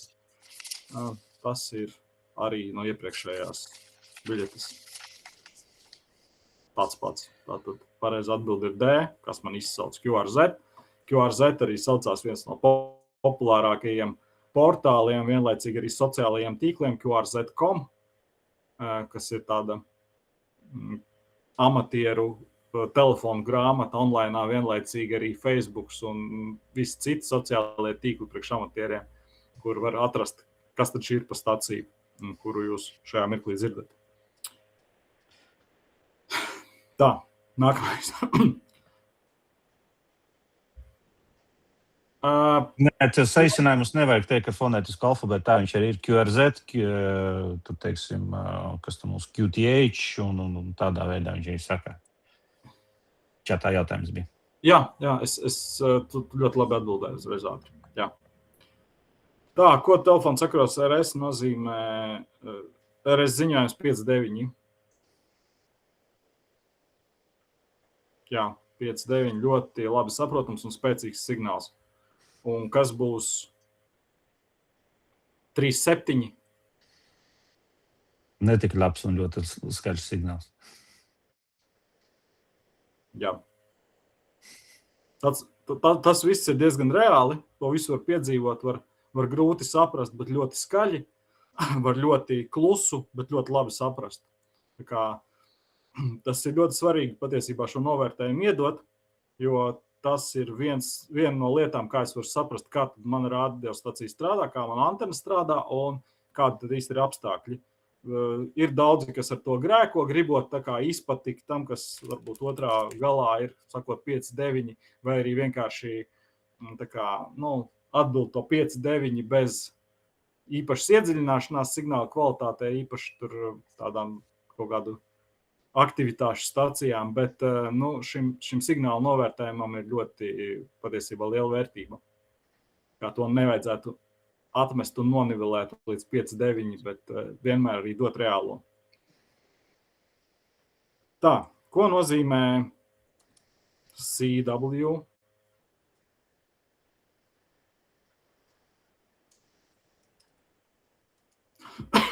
Varbūt kāds zina, ko tas nozīmē arī tulkojumā, tieši burtiski šī abreviatūra, ko nozīmē continuous wave.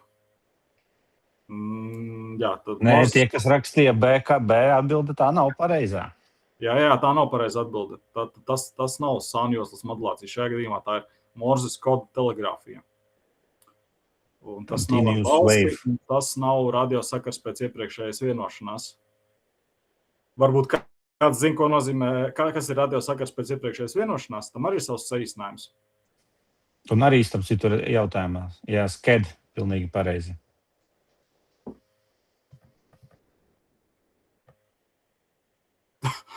Tā sākās juridiskie jautājumi. Neko nezinu, jāzvana advokātam. Kādi normatīvi akti nosaka admatieru radiostaciju būvēšanas, ierīkošanas un lietošanas, kā arī radioamatieru eksaminācijas apliecības saņemšanas kārtību?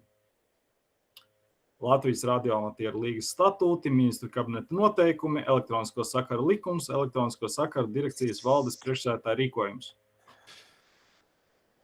Tīri no loģikas viedokļa, protams, ka tas ir B atbilžu. Pareizi atbilžu variants ir B. Kā jau lielāko daļu mums regulē ministru kabineta noteikumi, tā arī šo jomu. Vienīgais, kā es atkal jums gribētu pateikt, ka šis likuma nosaukums, tas, ko jūs lasat, ir vecais, kurš vairs nav spēkā esošs.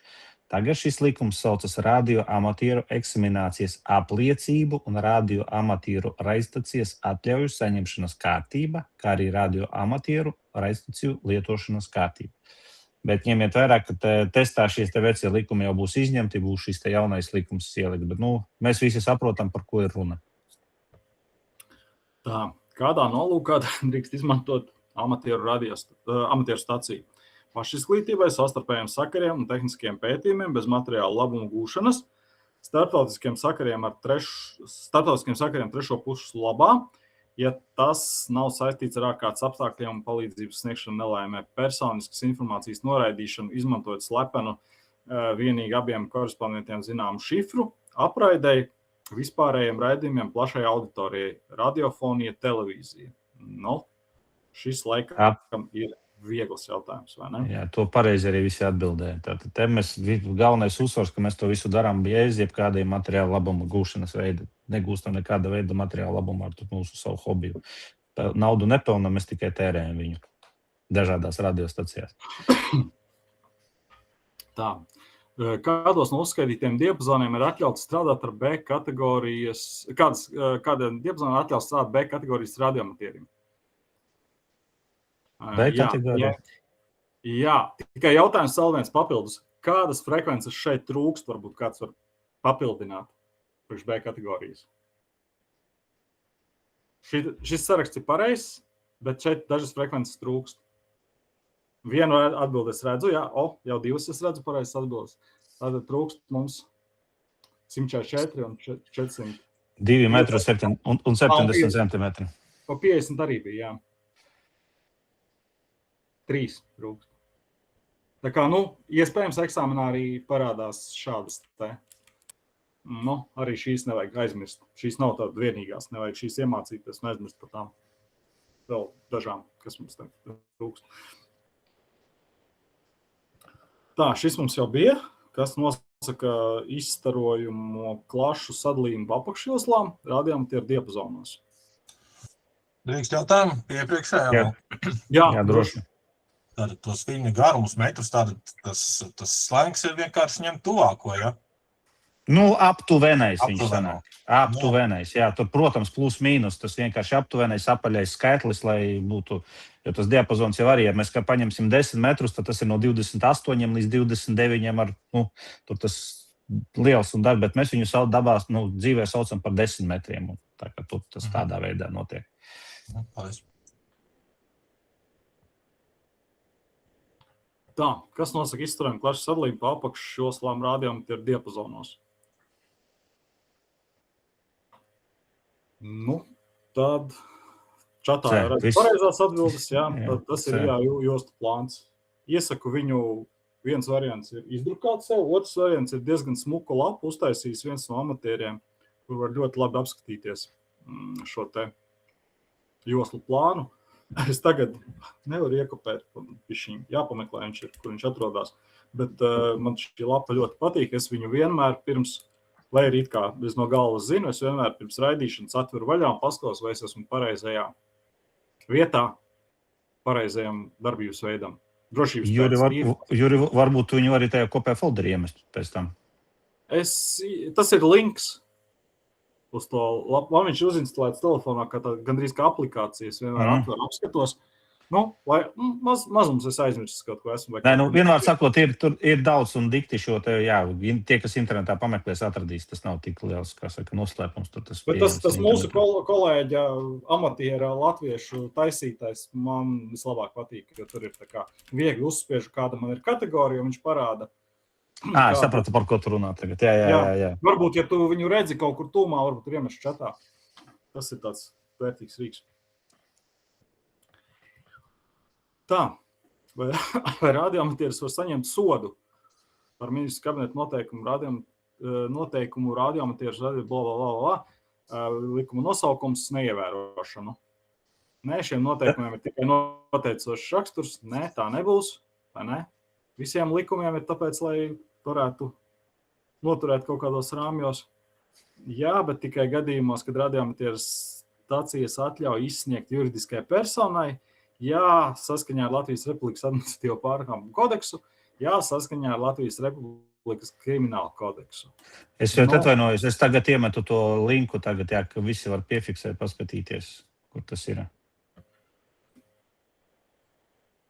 Visi redz? Jā. Es vismaz redzu, jā. Tas tāds labs rīks.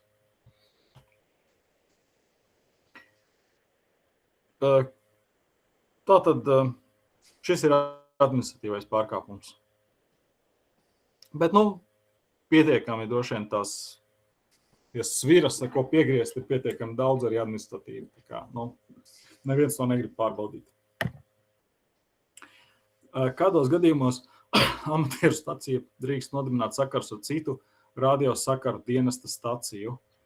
Ja amatieris kļuvis par liecinieku krimināli sodāmai darbībai, kur var izraisīt materiālus zaudējumus, piemēram, zādzībai, kad cilvēki dzīvē daudz tiešas briesmas, kad jānovērš draudošās briesmas.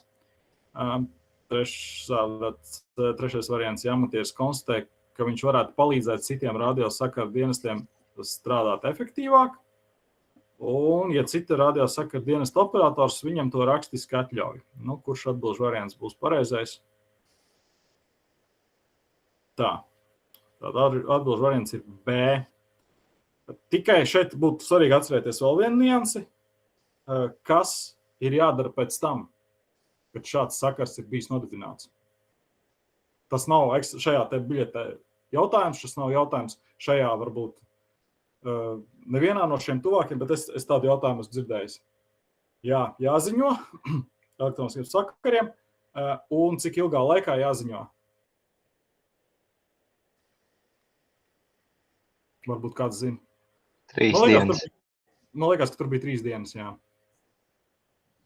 Tas ir svarīgi atcerēties. Ja sanāk sakari ar citiem dienestiem, tad par to ir jāziņo obligāti.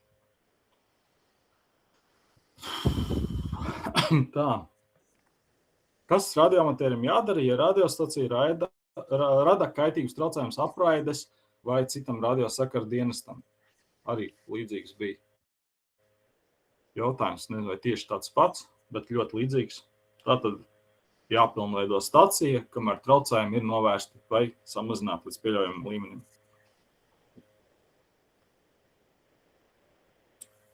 Tā. Droši vien šis jautājums dzīvē mūsdienās skanētu savādāk, jo vairs, man liekas, nav radiostacijas ierīkošanas atļauja, bet raidīšanas atļauju, ja es nemeloju. Bet dokumenti, principā, kas jāiesniedz, ir palikuši tie paši. Tātad, kādi dokumenti fiziskai personai jāiesniedz SIA elektroniskie sakari?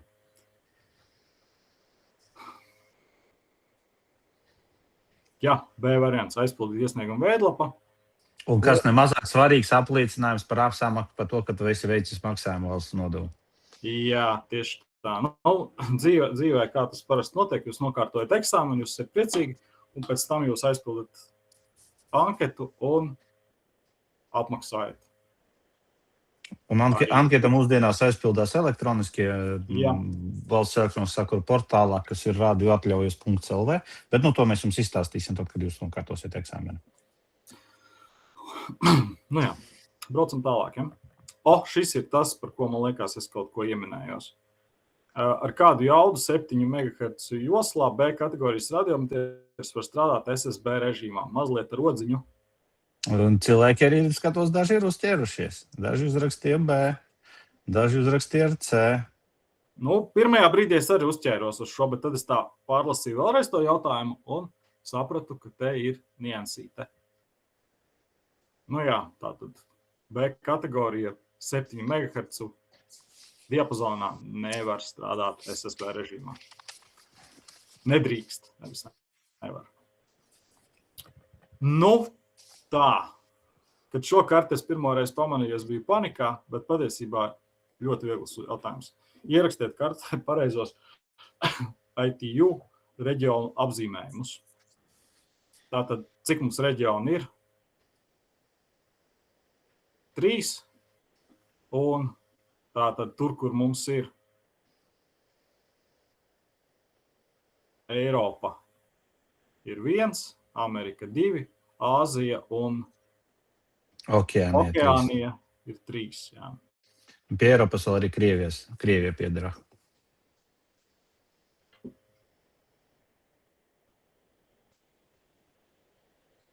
Šeit tā līnija novilktā mazliet varbūt tur mulsina.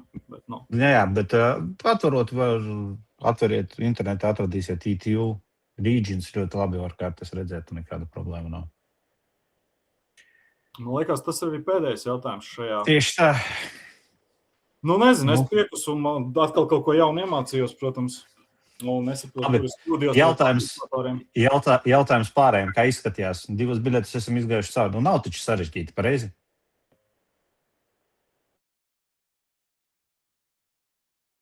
Ļoti labi. Kaut kurš tur domā. Labi, es tagad uzdošu jautājumu tiem, kas tur gribēja uz C kategoriju, nevis uz B kategoriju kārtot. Kā izskatās? Būs B kategorija?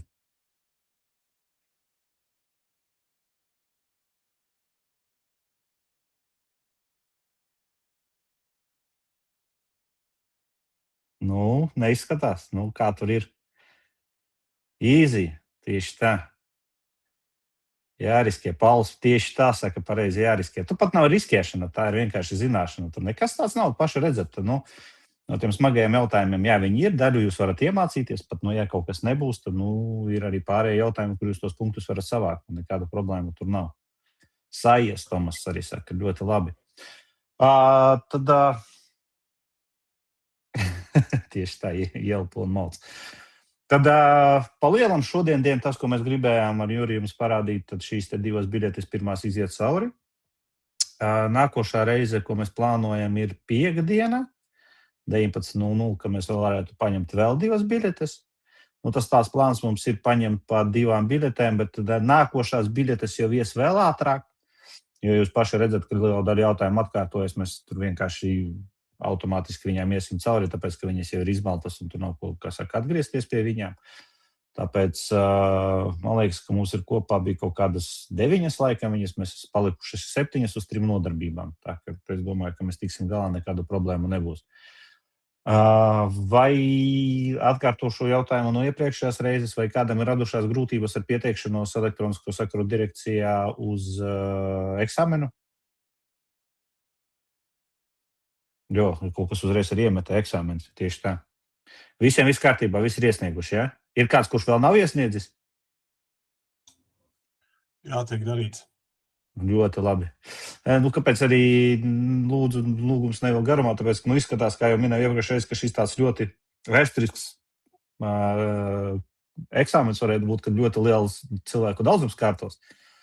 Un lai nevienkārši kolēģis no elektroniskiem sakariem, lai viņiem ļautu iespēju, kā saka, visu bez panikas un steigas visus dokumentus sakārtot, tad ļoti vēlams to laicīgi visu iesniegt, lai, ja kādas grūtības rodas, lai viņi var norēģēt un, teiksim, piezvanīt, ja kāds maksājums nav veikts vai vēl kaut kas, lai visu varētu sakārtot, lai visi veiksmīgi pie eksāmena tiek. Jā, jo viņi bija diezgan lielā šokā, kad bija vairāk par 10, kad nevarēja vienā reizē paņemt visus jau kā tik daudz. Tā kā šoreiz ir tāds mazliet, ārkārtas situācija. Tāpēc jā, Krista. Man viens jautājums no biļetēm, bet no A kategorijas. Jā. Te ir viens jautājums. Kādu jaudu ieteicams lietot 10 MHz joslā? Tur rakstīts pēc tās tabulas 1000, bet te ir vēl tas vārds mulsīni ieteicams. Kā ir pareizi? Kādi atbilžu varianti ir? 100, 200, 1000 un vēl te jāizvairās lietot nevajadzīgi lielu izturoto jaudu. Tā ir pareiza atbilde. Te? Mēs vienmēr raidam maksimāli ar maksimāli mazāko iespējamo jaudu. Mums nav jēgas raidīt visu laiku, tāpēc, ka mums ir atļauts vai raidīt ar kilovatu, nenozīmē, ka mums vienmēr ir jāraida ar kilovatu. Mēs raidam ar maksimāli mazākām jaudām, lai varētu maksimāli... Ja tas, ka tev ir atļauts kilovats, nenozīmē, ka tev viņš vienmēr ir jāizmanto. Tas no tāda aspekta viedokļa. Tev ir jārada tādu jaudu, lai tu varētu sasniegt to korespondentu, kuru tu gribi sasniegt. Labi, vēl viens jautājums. Jā, godīgi saku. Jā, klausos. Tad jūs vienlaicīgi izcels divas stacijas. Vienai atbildēt, bet vēlaties, lai otrā pagaida kādu Q kodu jāizmanto. Kādi varianti? QRS, QRX, QRZ vai QSA? Paskaties, ko viņi nozīmē. Liedās. Tur arī būs pareizā atbilde. Vismaz to, ko internetā rāda, daži tādi var pārprast katrs, bet... Vismaz noteikti kaut kādi divi, ne visi kā varianti liekas. Tā, tad QRX, ka jau ka nē. QRS. Un tas. Tas.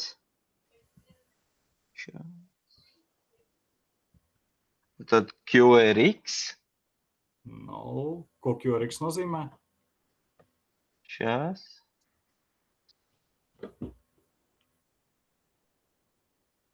Es tev tādu... Kā tu man atkal izsauksi?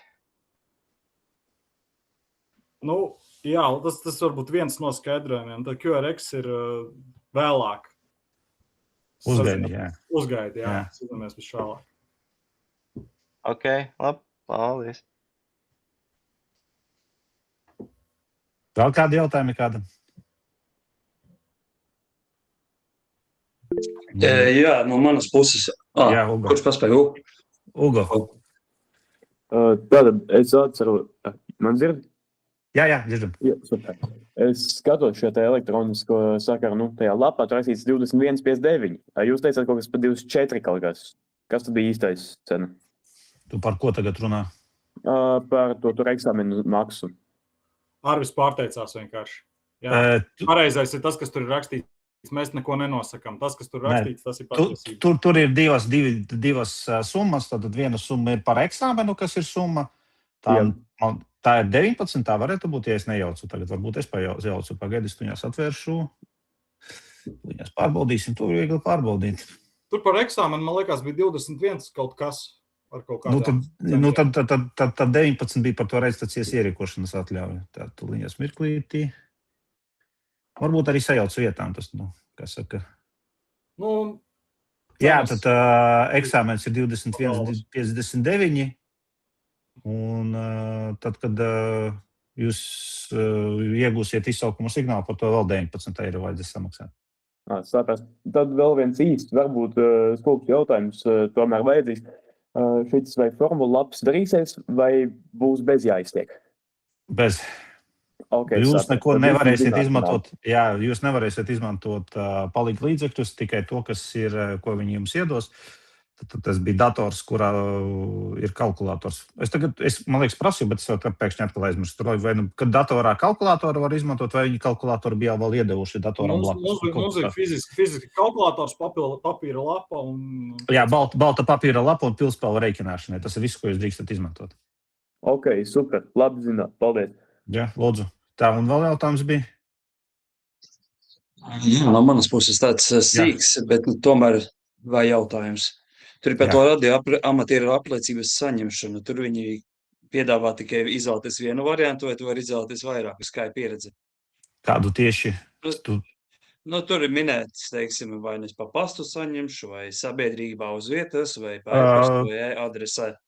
Kā pieredze vienkārši elektroniski adresē, viņiem sanāk tā, ka viņiem ir oficiāli, labi, es teicu, ka es pastāstīšu vēlāk, bet pastāstīšu tagad. Tātad ir tāda mājaslapa, viņam klientu portāls saucas radioatļaujas.lv. Tad, kad jūs būsiet nokārtojuši savu eksāmenu, jūs autorizēties tajās radioatļaujās.lv, un tad caur šo portālu jūs elektroniski aizpildīsiet iesniegumu radiostacijas ierīkošanai. Un nospiedīsiet OK, un veiksiet apmaksu, un tad jums uz Latvija LV oficiāli atnāks paziņojums, ka jums ir piešķirta šī radiostacijas lietošanas atļauja, un pašu radiostacijas lietošanas atļauju jūs varēsiet atrast tajā radioatļaujās.lv, viņu tur arī varēs lejuplādēt. Tā laikam tā kārtība. Vienīgi tur bija, es sapratu to jautājumu, tur bija jautājums, kā jūs vēlaties saņemt, un tur var izvēlēties tikai vienu variantu, jo es arī biju atsaksējis vairākus, un man zvanīja un teica, tad kā tad īsti tu gribi saņemt nopietnā? Pēdējo reizi es prasīju, lai man apliecību sūta pa pastu, jo viņa laikam bija jāsaņem. Pirmajā reizē es gāju uz elektroniskiem sakariem, jo es biju ļoti satraukts, man gribējās vēlreiz uz turien aiziet. Un visi pārējie normāli cilvēki saņem elektroniskā veidā un izprintē viņu vienkārši printeri krāsainu, un viņiem ir ko ierāmēt. Bet kā ar apliecību bija? Vai eksaminācijas apliecība bija elektroniska, vai viņa tomēr vēl nebija elektroniska, vai viņa bija parakstīta? A kategorijā bija fiziski parakstīts papīrs, tur elektroniski vispār nebija. Zinu, kā es tagad tik sen esmu to kārtojis, tad pat eksaminācijas apliecība viņa tur nav tik būtiska, ir vairāk šī radiostacijas ierīkošanas atļauja, kurā parādās jūsu izsaukuma signāls, ko jūs tad arī, kas kalpo par apliecinājumu, ka tas ir jūsu izsaukuma signāls, un tā viņi ir labi, ka viņi ir elektroniski, jo, teiksim, jums viņi būs jāsūta tai pašai LOT vai Logbook of the World, lai viņi zinātu, ka tas esat tiešām jūs, tad jūs vienkārši viņu aizsūtat viņam pa e-pastu un jums viņu nevajag atsevišķi skanēt. Tas viss ir sīkumi, tehniskas detaļas. Man liekas, ka viņi arī elektroniski tagad ir, Juri. Viss tagad ir elektroniski papīrā. Varbūt tas ļoti labi, jo man liekas, kad es kārtoju, viņa vēl bija papīrā, bet tagad man liekas, ka man kārtoja, kad jaunieši kārtoja, viss viņiem bija digitāli, papīrā vairs nekā nav. Bet jūs nokārtosiet, gan jau pastāstīsiet, atnāksiet pēc eksāmena, kā tur tagad ir. Tas, ko es gribēju rekomendēt, noteikti nevajadzētu apstāties pie šīm biļetēm, bet joprojām palasīt gan likumu, gan tos drošības ieteikumus, gan palasīt to grāmatiņu, kas ir PDF-ā, bija minēta pirmajā prezentācijā laikam. Tās ir 3 lietas, kuras lasot, principā var visu arī apgūt, un tad paliek tikai tā tehniskā daļa, bet jūs redzat, cik tā tehniskā daļa ir salīdzinoši neliela. Vienkārši tas stāsts par 80% un 20% par to proporciju, ka, lai iemācītos 80% pietiek ar 20% darba, un tad tiem atlikušajiem 20% vai 80% var ieguldīt. Tad, ja ir jāizvēlās, uz ko koncentrēties, tad koncentrēties vajag uz to, uz ko vieglāk iemācīties, jo tas dod to pašu pienesumu. Bet vienkārši nevajag tā kā paļauties, ka šeit mēs visu iemācīsimies, ka tomēr vajag palasīt. Viņus būs jums mierīgāk gulēt un mums mierīgāk gulēt līdz eksāmenam. Mēs jau arī pārdzīvojam par jums, lai maksimāli vairāk mums, kā saka, radioamatieru un kolēģi būtu. Kādi jautājumi vēl? Nu, ok. Ja jautājumu nav, tad nākošā tikšanās ir piektdien 19:00. Tur turpināsim iet pa nākošajiem jautājumiem, biļetēm cauri. Formāts aptuveni tāds pats būs, arī tieši tāpat jautājumus uzdosim jums. Es jau ceru, ka uz nākošo reizi mēs jau tikai, kā saka, šķirsim jautājumus, un jūs mums uzreiz arī teiksiet atbildes un spēsiet viņus arī argumentēt, jo izskatās, ka jums labi iet uz priekšu. Artis, ko grib pateikt? Mikrofons viņam ieslēgts.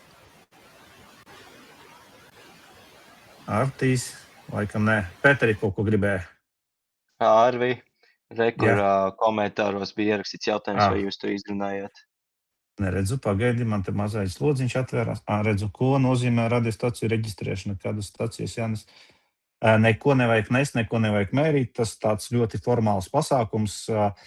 Kādreiz bija tā, kad jūs ierīkojat raidstaciju savā, teiksim, dzīves vietā un vēl elektronisko sakaru kā pārstāvis atbrauc pie jums un paskatās, vai viss tur ierīkots un tāds saskaņa.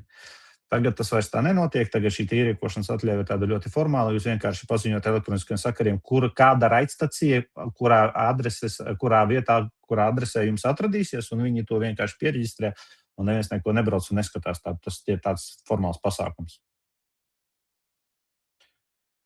Atbildēju uz jautājumu.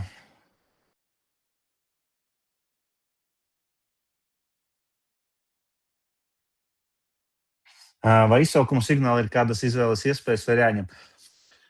Tad, kad jūs nokārtosiet eksāmenu, tur jums būs izdrukāta tabula ar iespējamiem izsaukuma signāliem, kas tagad nāk rindas kārtībā, un no šī izsaukuma signālu saraksta jums būs iespēja izvēlēties un rezervēt savējo.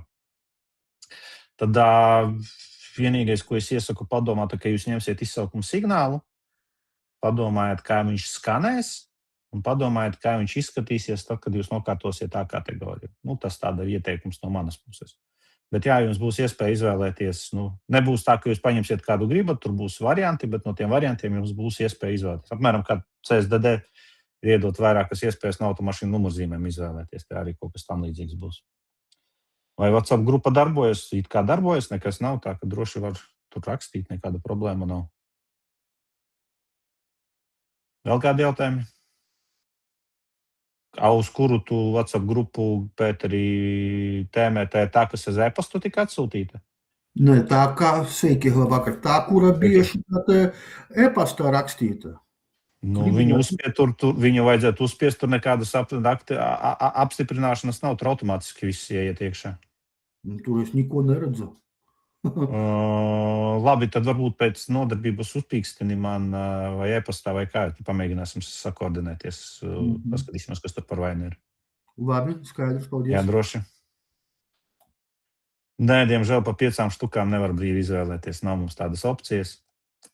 Nē, var izvēlēties tikai no tā, kas ir. Tātad jums būs iespēja izvēlēties sākumā burtiņš alfa. Es tagad nezinu, kāds tur tagad iet. Varbūt Juris zina, kāda sērija tagad iet. Laikam Quebec kaut kas. Man bija Quebec, jā. Quebec, bet man liekas, ka Quebec jau būs beigusies. Man liekas, arī pagājušajā eksāmenā vēl tur cilvēki Quebec izvēlējās kaut ko. Un tad ies tālāk iebūt. Jā, vēl kādi jautājumi? Ok, ja jautājumu nav, tad tiekamies piektdien. Paldies un uz tikšanos. Pēteri, varbūt tad paliec, tepat mēs uzreiz apskatīsimies, kas ar to čatu ir, kāpēc viņš to neiet, un tad tiksim galā. Jā, paldies. Jā, ok. Paldies visiem, 7-3. Tā. Paldies visiem. Tā, Pēteri, es tuliņās atsūtīšu tev čatā vēlreiz to linku.